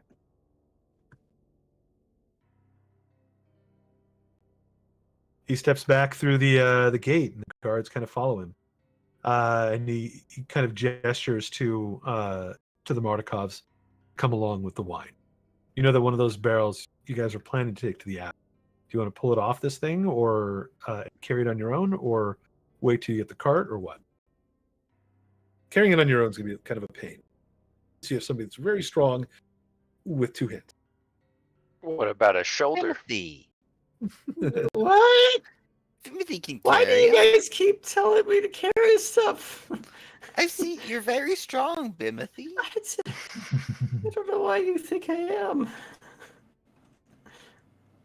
But I could try, I guess. Timothy will try and lift up a keg or cask or whatever. What's your strength again? Strength of 16. 16. Mm-hmm. You can carry one, but it's a little hard. Like this thing Yeah. probably weighs, I don't know, gas probably weighs like 250 pounds or something, and it's a little bit awkward. But you're big. You're not big, but you're strong, unreasonably strong for what you. Mm-hmm. 16 strength. That's like Navy SEAL level arm strength, isn't it? Yeah, It's strong. it's strong. 10 would be average human. You wouldn't be able to fight with this thing like carrying it. It's gonna take both off. You mean I can't fight with a cask? You can throw it at somebody, I suppose. I'm good at throwing. You know it. So you pull one of the casks off the back of the wagon. Dimitri looks back and says, "That is for the abbot." Yep. And this one's for Costello. Hey.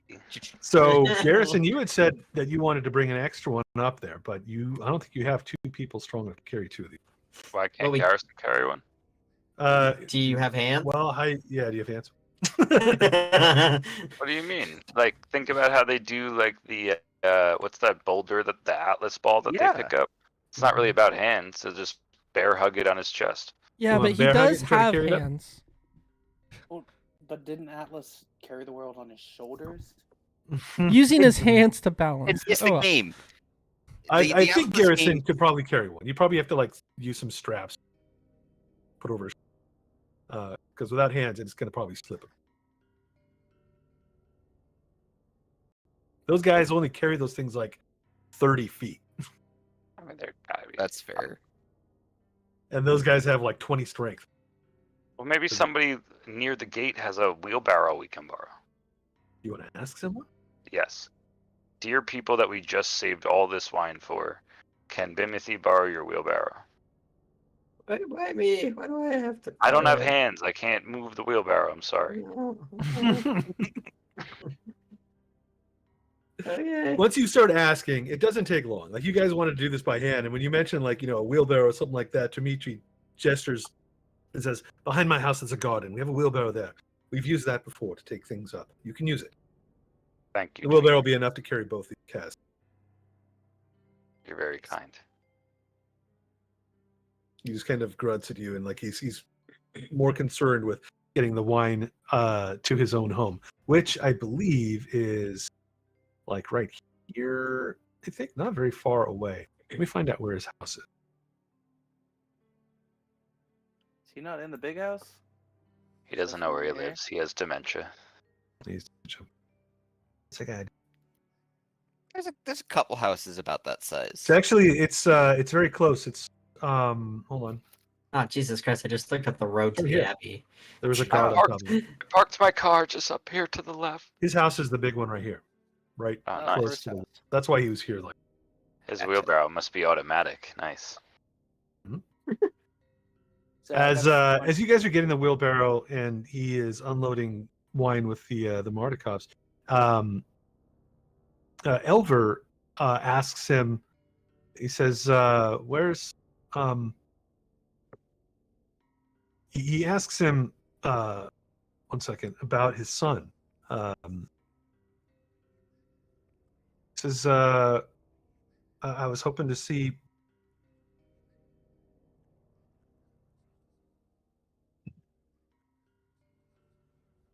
Bob, Bob. It's not Bob. Bob? your son? Here we go. Bob Bobinson? No, that he has a son. He had a son named Ilya, and Elver says, "Where's Ilya? Is Ilya here? Say hi." Because and you guess that Ilya is probably like a child that's close to Elver's age. And Dmitri just kind of lowers his head and shakes it sadly, and he says, "Ilya passed on a little over a week." Oh. And he gestures towards the back of the house, and you can see behind the house, like beyond the gardens, that there's like a graveyard that's got like 8 graves.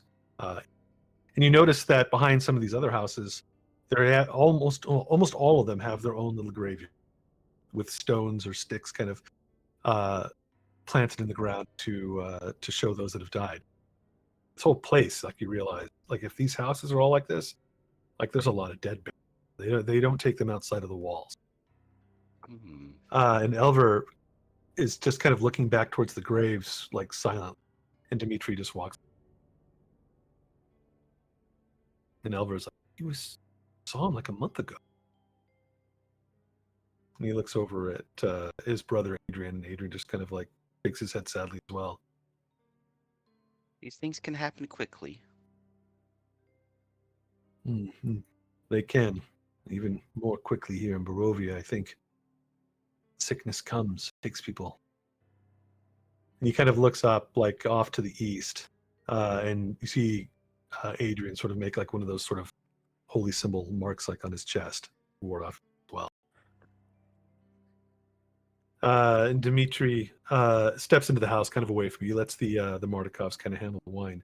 And Adrian steps over to your group, and he says, "I think one of the reasons why Dmitri has been the way he has with you when you came probably has to do with his son, with Ilya. That was his last child. He and his wife, they had 4. They've lost them all. Time. And I think they're probably too old to have any more now. This might be the last of the Kreskov line."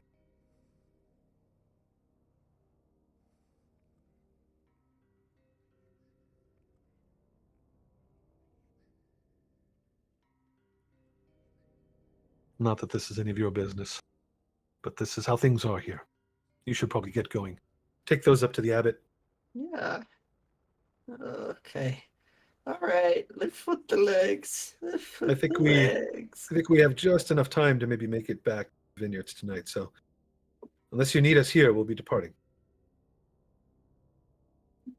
Oh, Best of luck. Good luck. We'll check Thank in you. again, hopefully, and see if we might be able to help get that gem back. He kind of nods and says, just be safe out. It's a dangerous world. Yeah. Unfortunately. we're learning. And if you need a place and the rest of this, the lands feel unsafe, you can always come to the vineyard. Very kind offer, thank you. And as they are offloading the last of the barrels, I'm assuming you guys are going to head up this crazy winding road to the Abbey. Yep. Oh boy. Timothy just looks ahead and just, oh no. All right. Everybody give me a perception check. Ooh, Perception.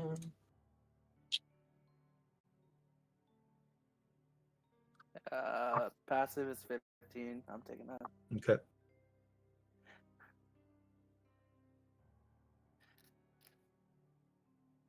Alrighty. Jareth with your passive of 15 and Bimothy and Garrison rolling 16. So you guys head up the road. You're kind of making this, you pass through sort of like an open, it's not really a square here, but like this is the most open area in town, right up the road from from Dimitri's house. And you notice off down one of these streets that, I mean, there's a few people around, but everyone you see is kind of doing like little bits of manual labor, like carting things around, like cleaning up gardens or tending to trees.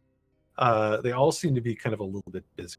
And you notice one guy off behind one of these houses, maybe like over here, who kind of steps around the house to like watch your group kind of making their way up this road. And He doesn't look like the other commoners that you've seen here in Crest. His clothes seem to be a little bit nicer. He's got this axe in his hand, and you can see, like, kind of back through the trees, that there's like a pile of cut wood that he must have just been working. But he's kind of stepped away to look through the trees at your group as you're making your way up the road. He doesn't approach you, and he's not necessarily making himself well known. It's just that those with decent perception know.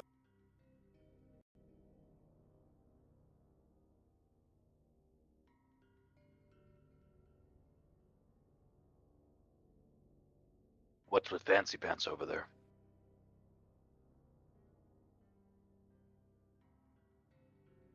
It was Jareth and it was Bimothy that noticed him. The others probably don't even know what you're talking You guys see that? Hey, you in the woods, what are you doing? He kind of stands up a little bit straighter, kind of grips that axe, but doesn't really answer. He just kind of like stares at you like he doesn't know why you're calling out to him. He kind of looks around.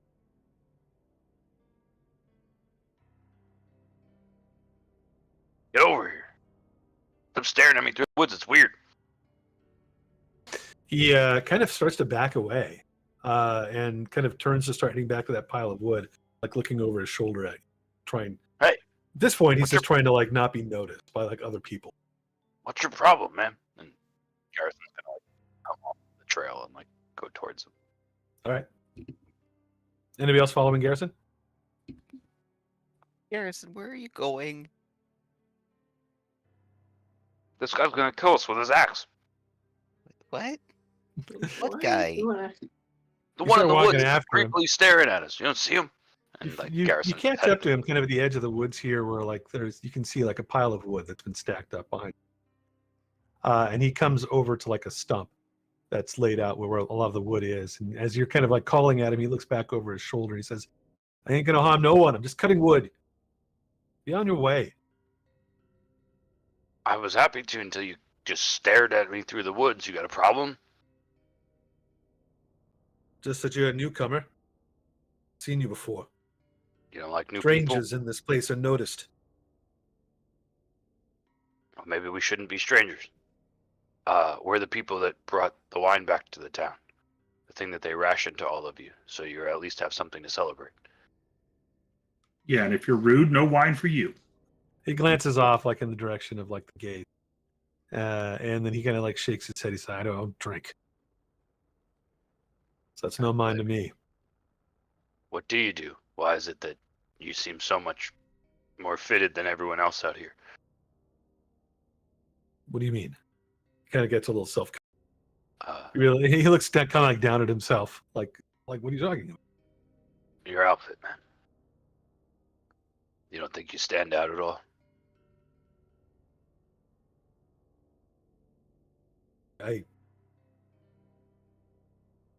Look, I'm just like everyone else here. I don't want any trouble. I don't know what you think you see, because I have like a nice coat and I don't dress like peasants around here. It doesn't mean anything. Well, it means that you have enough money to pay for a nice coat, like the rest of those peasants can't. I don't want trouble either. I just, all of a sudden you're looking at me through the woods. Now you're kind of looking a little bit different than everybody else. What's your deal, man? I don't have a deal. I just want to stay on my own. I work here like everyone else. Everybody's got their own story, and I don't think I need to tell you mine. I don't really care about yours. And he's looking around, like a couple other people have kind of come out of their like houses nearby to kind of look in the direction of this confrontation. And he's like, "Look, I don't want any trouble. And he kind of shoves the axe down like into the wood of the stump, grabs like a coat from nearby, starts heading towards his house. You keep to your business, I'll keep to mine." All right, just keep those wandering eyes in check, man. It's rude. We're new here and you're just staring at us. Try to do something nice and you just... I'm not the only one. You look around and you realize there's more than a few people that are watching. Harrison's like, what? Why's everybody got a problem? Some people don't kind of think like they they get very look many away or they visitors. skitter back into the woods, or one person closes I like think the door to their house. I think it's because we're not supposed to be here. We're, like you said, we're new, and we stand out quite a bit. Nothing wrong with being new. There's nothing wrong with standing out. I, There's nothing wrong with any. there's a lot of problems with being new. Yeah, it, it's just problematic in general. One day, Bimothy, we're gonna hurt all the people that made you like this. But for now, let's go see this abbot. That would be nice, but I don't think that's gonna happen. Let's get one more Or- perception check. And this is going to be from those that stepped off the road towards this guy. So if you're back on the road, like with the cart or the wheelbarrow, whatnot, if you're not part of this, then don't.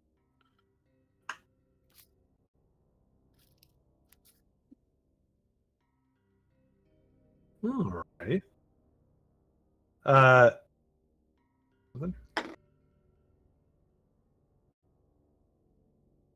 Bimothy and Jareth.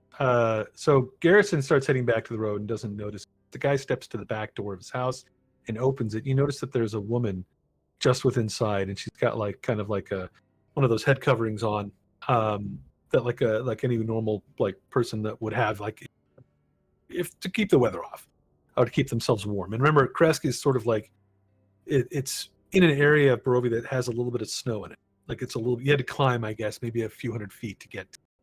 So it's a little chillier here than other places. So she doesn't look fully like out of place, but it's to the point where it's a little hard to get a good look at her face.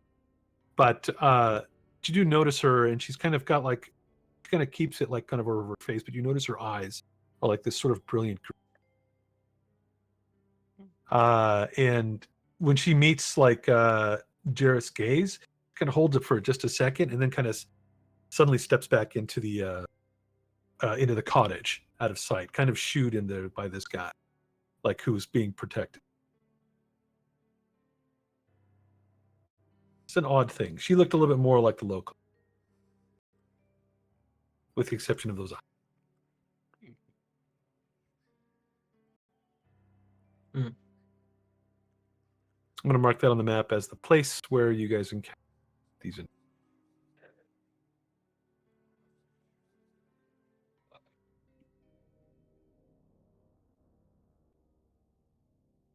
Let's mark it with.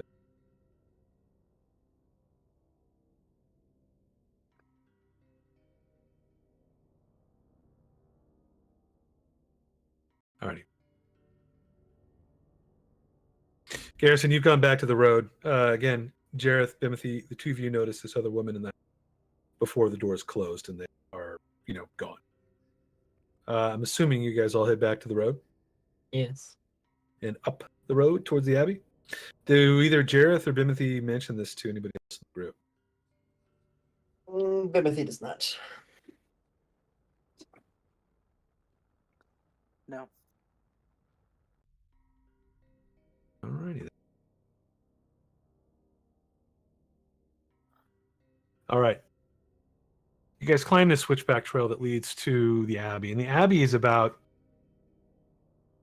700 feet like above the town. So like when you take these paths, it takes you like a little while to get there, and then by the time you're getting there, it's maybe 1 in the afternoon, maybe 2 or something like that. Still, the light here is kind of dim and gray. Still haven't seen the sun in the whole time that you've been here in Barovia. The cloud cover overhead that leaves everything looking dry. When you approach the Abbey, the road from the village climbs kind of above the mist a little. And this is kind of like why Jareth could see this place from Durst Manor, because it rises a little bit above the fog that covers everything. There's still a light dusting of snow here that covers a lot of the trees and the earth. When you get to the top, you see that there are 2 stone outbuildings on either side of the road, and a wall that seems to surround the entire Abbey. I'm going to put you guys over on a new map here.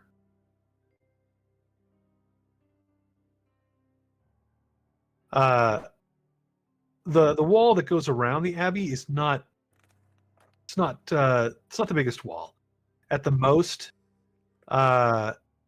It's about 5 feet high, but it's irregular. So some places are only about 3 feet high. It's made of jumbled stones held together with like kind of basic mortar, some of which has kind of failed and stones have kind of fallen down. There are between these two little outbuildings, there's an iron gate that is attached to these outbuildings by rusty hinges, although they appear to be unlocked.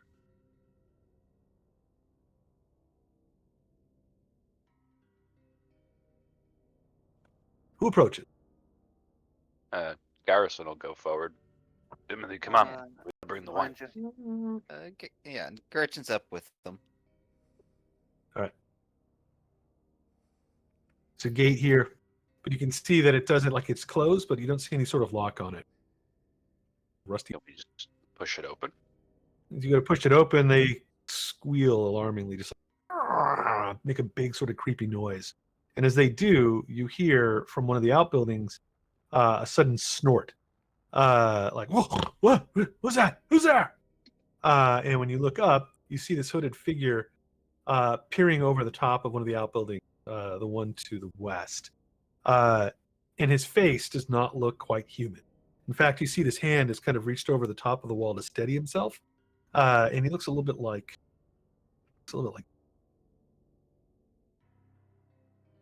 and it seems like you've startled him awake. His features have like he's got, like, at first you think it's a beard, but like it's scaly on like one side of his body.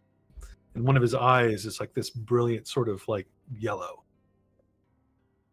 Who's there? Who's down there? He says. Sorry, we brought wine. Are you feeling all right there, bud? You look a little under the weather. Wine? You hear another voice on the other side, and you look up and you see another figure. It's got like a dog-like face and hair on top that's very stringy that kind of hangs down like over his face. It's got one ear that sticks up sort of like a Doberman's ear. I'm going to reveal these guys real quick so you can see the tokens. There's one in each, and it looks like they both maybe have just woken up. The guy on the right is kind of like rubbing his dog-like eyes. Wine? They brought wine? They brought wine, Siegfried. They brought wine. And the guy on the other side, apparently Siegfried by the name that this guy has given him, he looks across and he says, yeah, I saw it. They brought wine. You were sleeping on the job again. They came all the way up to the gates and over them, and no one stopped them. Otto just says back to Siegfried, you didn't stop them either. We didn't see anybody sleeping, right, guys? We came here. You guys told us to wait at the gate because you're gonna go let the boss know that we brought his wine, right? Nobody was sleeping. Very good guards. They're the best guards. You're so good at your Compliment job. the guards. Best, the number one guards. What is And going number on? two. Great guards. Siegfried is the best god. Otto's an idiot. And Otto's like, I'm not an idiot. Bark, bark, bark. Kind of barks at him, kind of angry. Siegfried says, you brought wine, good. Bring it inside. Put it there. And he kind of comes out the back of this building and kind of lumbers into view. Seems like one of his legs is not right. He kind of limps heavily on one side. Still kind of holding his cloak and kind of pulling it over a lot of the disfigurement of his body. Are you injured, sir? Injured? No, I am fine. Hey, I'm not injured at all. Just born with a little bit of a limp. That's all. I see. You also realize he's pretty short. Like, he's hunched over, and you thought maybe he was just like short to begin with, but like he's probably just under 5 feet. Can you go get the head priest? What? Not priest. What is he? Bishop? Abbott. You want the abbot? Abbott. Yes. Yes. Can you get him? We brought him a special gift. That. Did you bring two of them, by the way? You brought two, right? Because he looks and he counts like, you want it? Huh? Are you expected? Some would say. As expected as the wine. And You see him licking his lips, kind of looking down at the wine, and then like back up at you. And he looks kind of at Otto, who's up still in the other tower, kind of looking over the edge. Yeah, come with me. Bring the wine. And he starts leading you down. Bring some back for me, Otto says. Thank you, Otto. Well, see, sleeping on the job. I want to tell the abbot you're sleeping. And I was like, oh. Makes like sad dog noise. You can hear like Mr. You hear Giggles back there going. Come here, Giggles. Leave him alone. It's all right. Giggles is like at the door to this thing, and like Otto like comes down, and Giggles is just like, and Otto's like kind of making little barking noises at Giggles. Sorry that my dog is bothering you, sir. Come on, Giggles. Ah, Giggles is funny. Oh, is he? Oh yeah, it's very funny. I'm sure he's hilarious. Come on, Giggles. Bye, Giggles. And like Wait, Otto nice. starts laughing, sort of like a donkey, as you pull Giggles away. Good Giggles boy. is like a little Come on. confused. I Doesn't bet. know if that's like a person or another animal as he's walking, as Giggles comes with you. The rest of the group, I'm assuming, is following.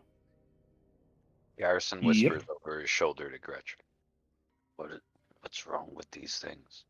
You think they're inbred? I don't know. It might be a curse.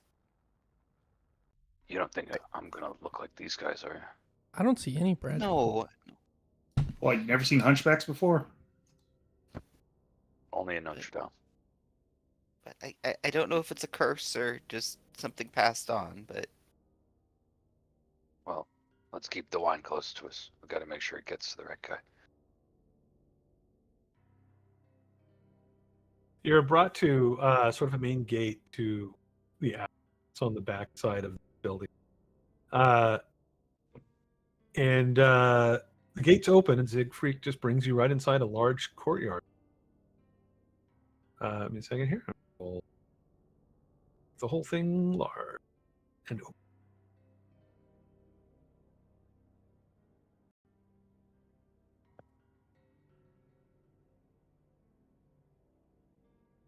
There are some outbuildings here and some doors that go to other areas that you don't know what they are. There's also a well at the center of the courtyard. As you're passing by this building here, you could have sworn that you heard music from somewhere above, somewhere in this building, maybe on the upper floor. Mandolins? Not a mandolin. Thank God. One second, I'll tell you what it is.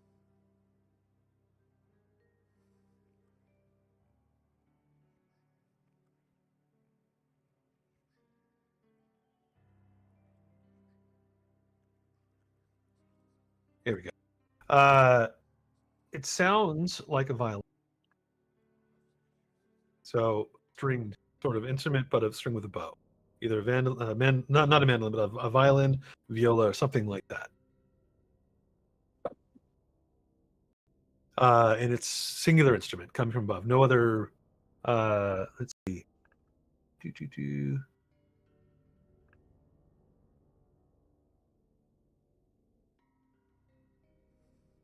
Yeah, it's just the sound of a violin, and it's actually whoever's playing it is talented.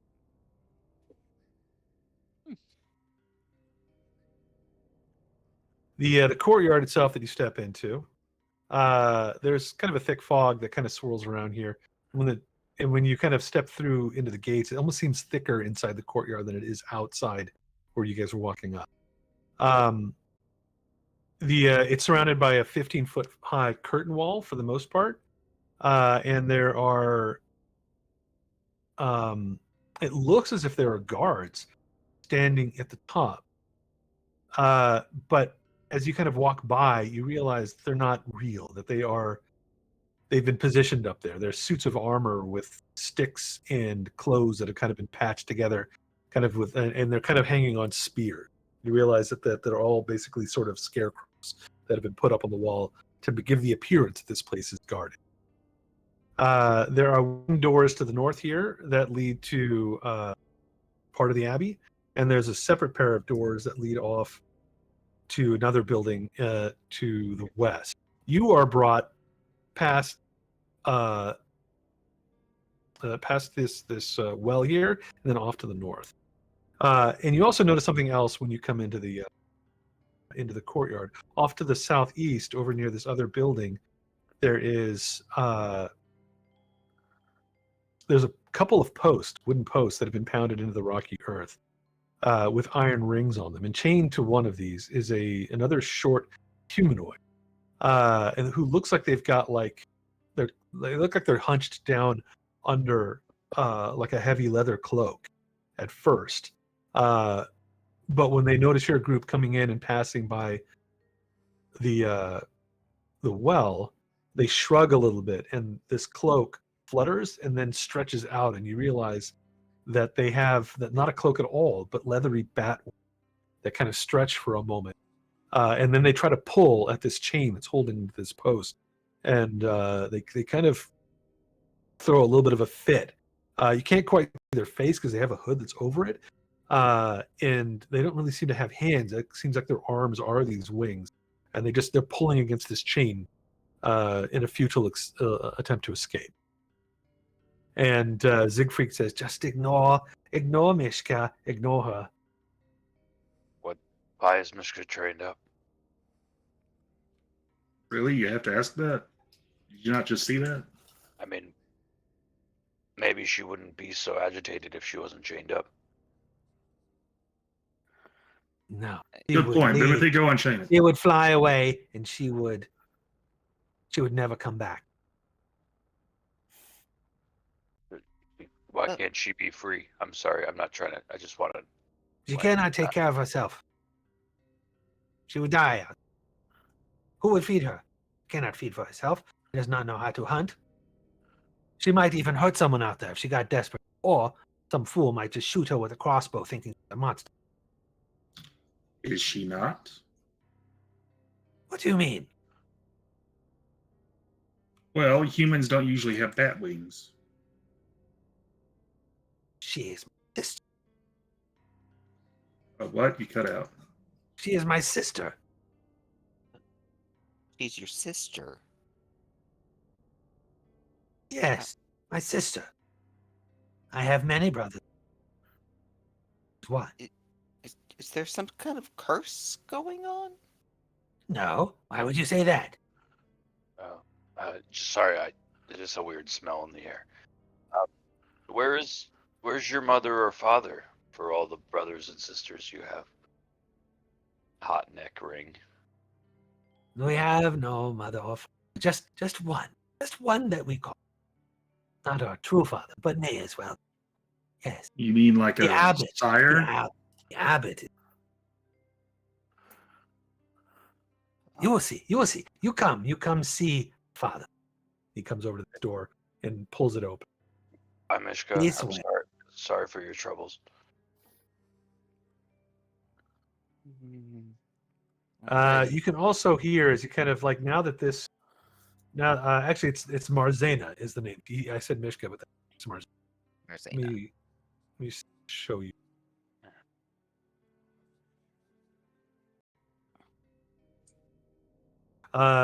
And this guy's name here, I'll put up both their names quick.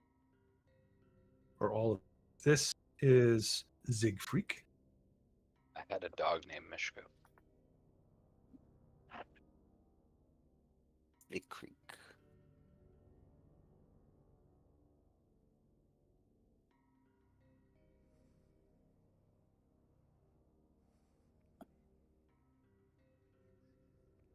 And then there was one other who's still back.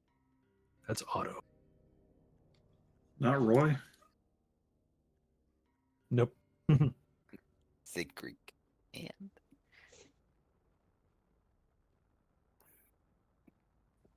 And Abbott and Costello. Man, we're lining them up today. Mm-hmm. All right. There we go. The Bellevue. You have now met of that. But as you step through as you're stepping through here, like Marzena gives like a weird sort of squeal, a high-pitched sort of keening squeal, and Siegfried yells across the way, "Quiet! Quiet, Marzena! You wake them up!" But it seems like it's too late because the quiet here that that you guys had come to when you first arrived at the abbey is suddenly shattered by screams that start coming from all of these sheds around. The doors start kind of shaking, and these inhuman howls and screams and barks and squawks seem to be coming from many of the structures that surround the edges of the courtyard. The doors kind of shake, but none of them come open. And Siegfried says, never mind them. Never mind them. They are upset. They are in time out for now. They will not hurt you. Quick, this way. Let's not disturb them further. He's got this door open, trying to usher you. Those also your brothers and sisters? Yes, yes, all of my family. Well, not all of them, some of them.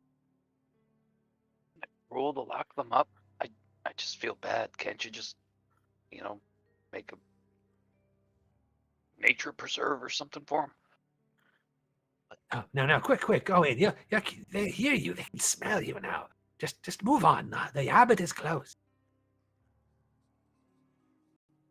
Maybe the abbot will have answers.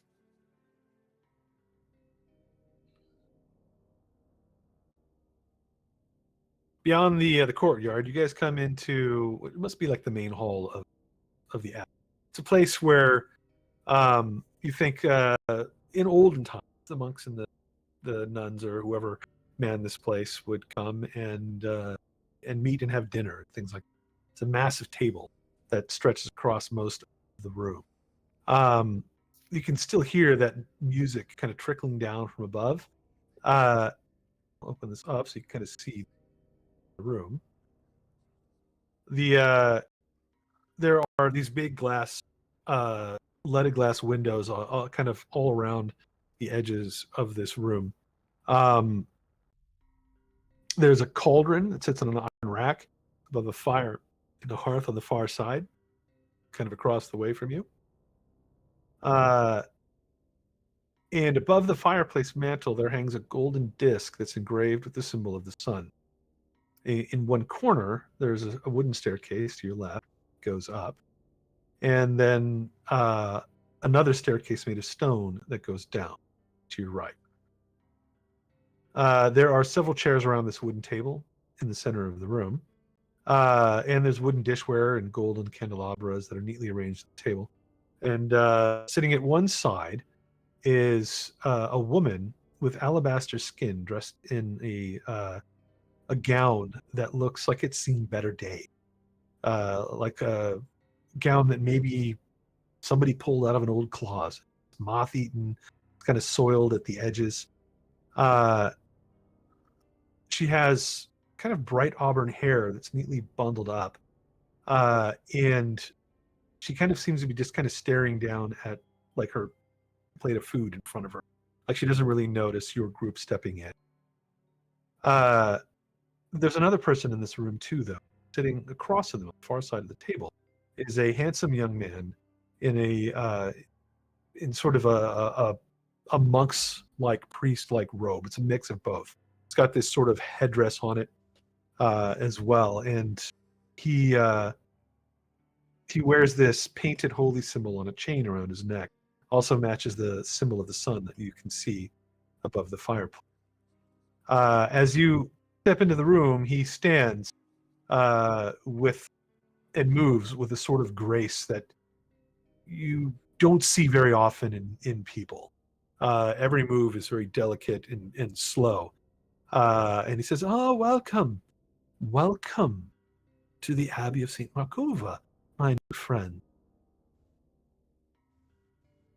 And Siegfried is with you and kind of bustles in, sort of like I don't know, sort of like a Dr. Frankenstein's like assistant, and is like, yes, they have brought wine for you, 2 casks this time, Father. And the abbot kind of steps closer to Siegfried and kind of, oh, good, glad that you brought them in so quickly. 2 casks, you say? And he looks past towards Nazoth and Garrison, everybody else stepping in.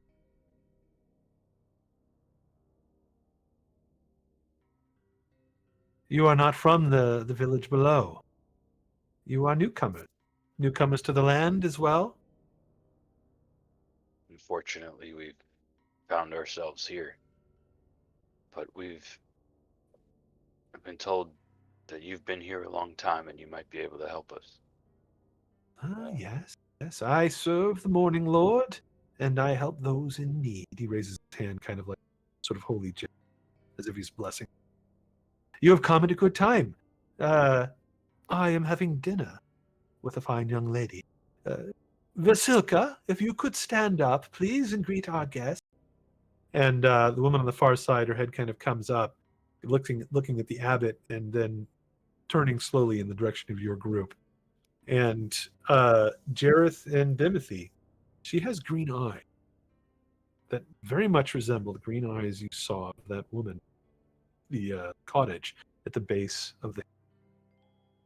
She stands up and does like a curtsy. She says, "No."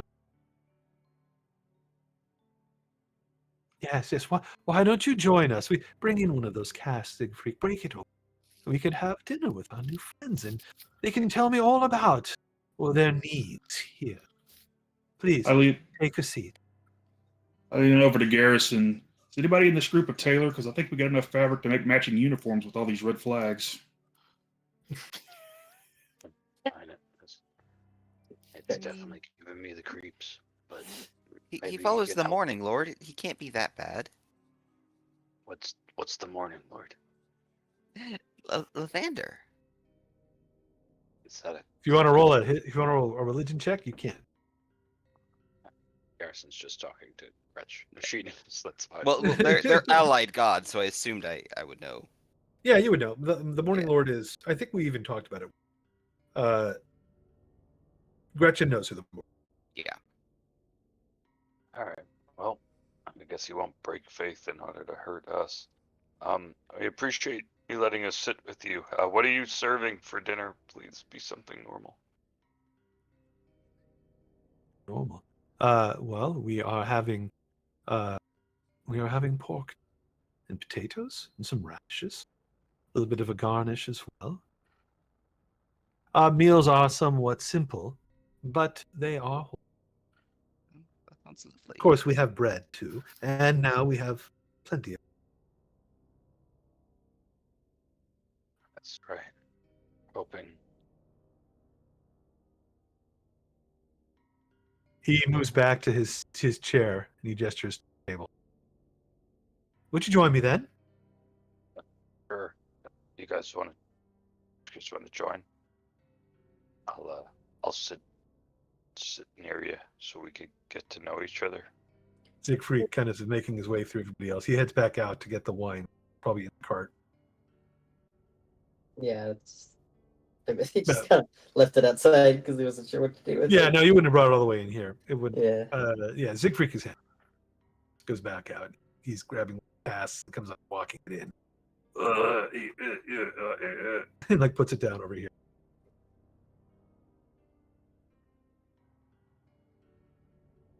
What about Nazoth, Riles, and Bimothy? Taking seats? Or is Nazoth running for the hills? I might as well see where this goes.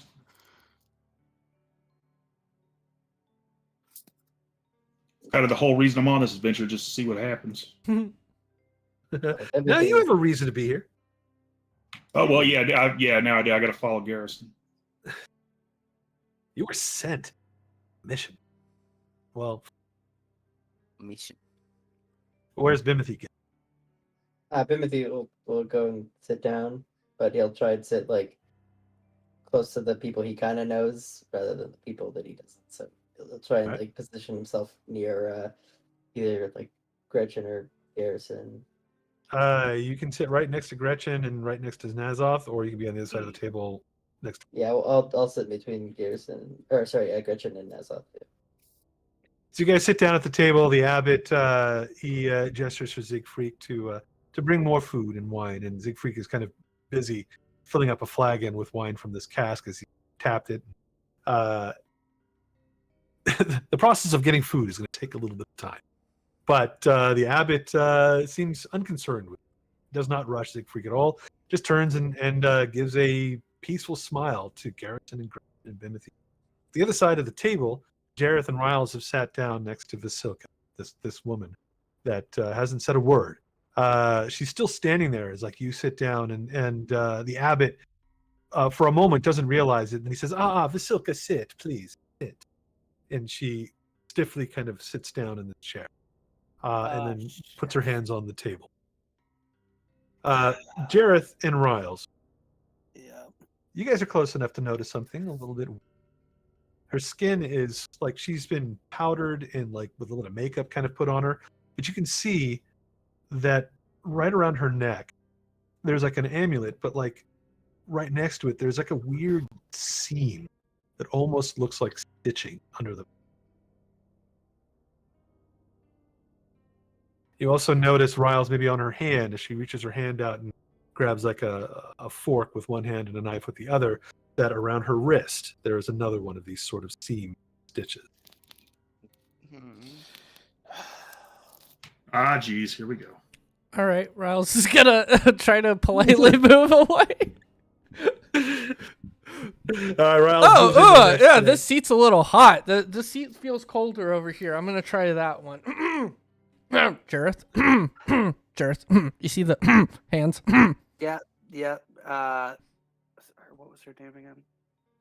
Vasilka. I'll put both his names. Thank you. Basilica. It's lovely to meet you. I'm Prince Jareth Beverell of Lithium. How do you know the lovely abbot? He turns to look at you, and the abbot says, she does not speak. Is she ill? No. Does she No, write? she is still learning. She's still learning. Vasilka, if you could, just a smile for our new friend. And her mouth opens like in a smile, but it like doesn't touch her eyes or the rest of her face. And the abbot says, good. Does she write? No, she does not have that skill. Jesus. Do not fear them. She is a work in progress, and I will teach her all these. She will be a proper lady in no time. You will see. Why did she not learn these things in her childhood? He kind of just looks at Gretchen with like a weird sort of like look on his face and says, well, we're not here to talk about her childhood, are we? We're here to talk about what I can do for you. As he diverts attention away from Silk. And I think this is a good spot to leave a little bit of a cliffy for next week. You guys can try to unravel the mystery of the abbot, Vasilka, and these strange beings here at the abbey. A cliffy? What the hell's going on here? I get the feeling she's had more than one childhood. Oh, no. It is creepy. God damn it. I hate this joke. What joke? Just check roll 20's chat. So, if I wanted to activate Eyes of the Grave, would that be like noticeable? Probably. It's not like a spell, but it's still a magical ability. Let me look it up real quick and see what it says.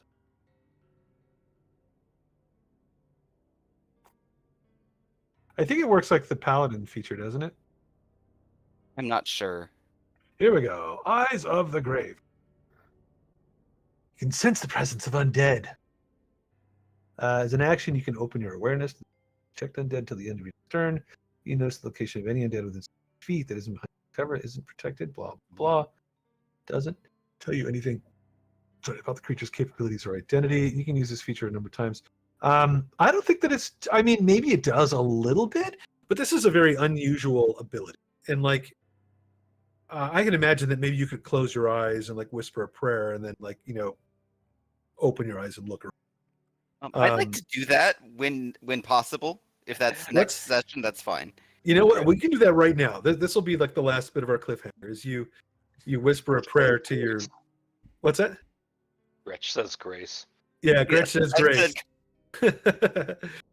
You whisper a prayer. You close your eyes, and when you open them and look around, you don't sense it. Oh, okay. Neither the abbot, Vasilka, or Zigfreak, or any of your friends, or anything else are undead. All right. One of these days, you're gonna wake up and giggles dead. No, don't say that. Riles has been dead this entire time. I used this ability once before, and Right. it was at the cliffhanger with the kids. Yeah, it was kind of clutch in that moment. Yeah. You learned a lot with it. But you don't. Unfortunately, you don't learn anything Okay. here. All right. Anti-cliffhanger. You know That's nothing. Alrighty. We'll hold off here for today. Cool. Sweet. Fun game. Yeah, great. Great Thank you, game. everybody. We will pick You. it up here at the next week and again delve into the mystery. All right. See you then. What is it? Is next week Maybe. Leap Day? See you on Leap Day. Ooh, Oh, is it? Leap Oh, day. yeah. We have a leap day this year? I know for Does sure that it's a mean we Leap Day play this for year. 6 hours? Oh, it is. Yeah. It is Next the Thursday. 29th. You got it. Yeah. What? Does anybody know anybody that was born on Leap Day? My baby sister that's her birthday, so it's technically only her second birthday, but she's turning 8. I thought they Turning killed 8. That's weird. And one of my mother's friends was born on this day too, or born on the 29th. Weird. What did she Weird. celebrate? The I 28th? don't remember. I mean, I don't remember what my mother did. What do you do for your sister? She usually does the 28th, but this year because it's her actual birthday, she's going to Disneyland. Whoop whoop whoop. Oh, Disneyland. Disneyland. I want to go to Disneyland. Same. what is their driver's license? say? Does it Expensive say that now. they're 2? Yeah. Oh, that's a good question. I'll was let it? you guys know in 8 years when she gets her driver's license. Oh, that is a good question. How do they do that? They probably just make you choose it. Probably, yeah. Sure. Well, It's cool. Alrighty, everybody. 20. Fun game. All right. It's Later, still, y'all. you know what? Have It's a still a nice year though. Even if they have a year for it, it would still. Yeah. Now that I think about it, the year's more important than. All right. Good night, all. Thank you. Bye. Bye. Have a great weekend. Bye. Bye.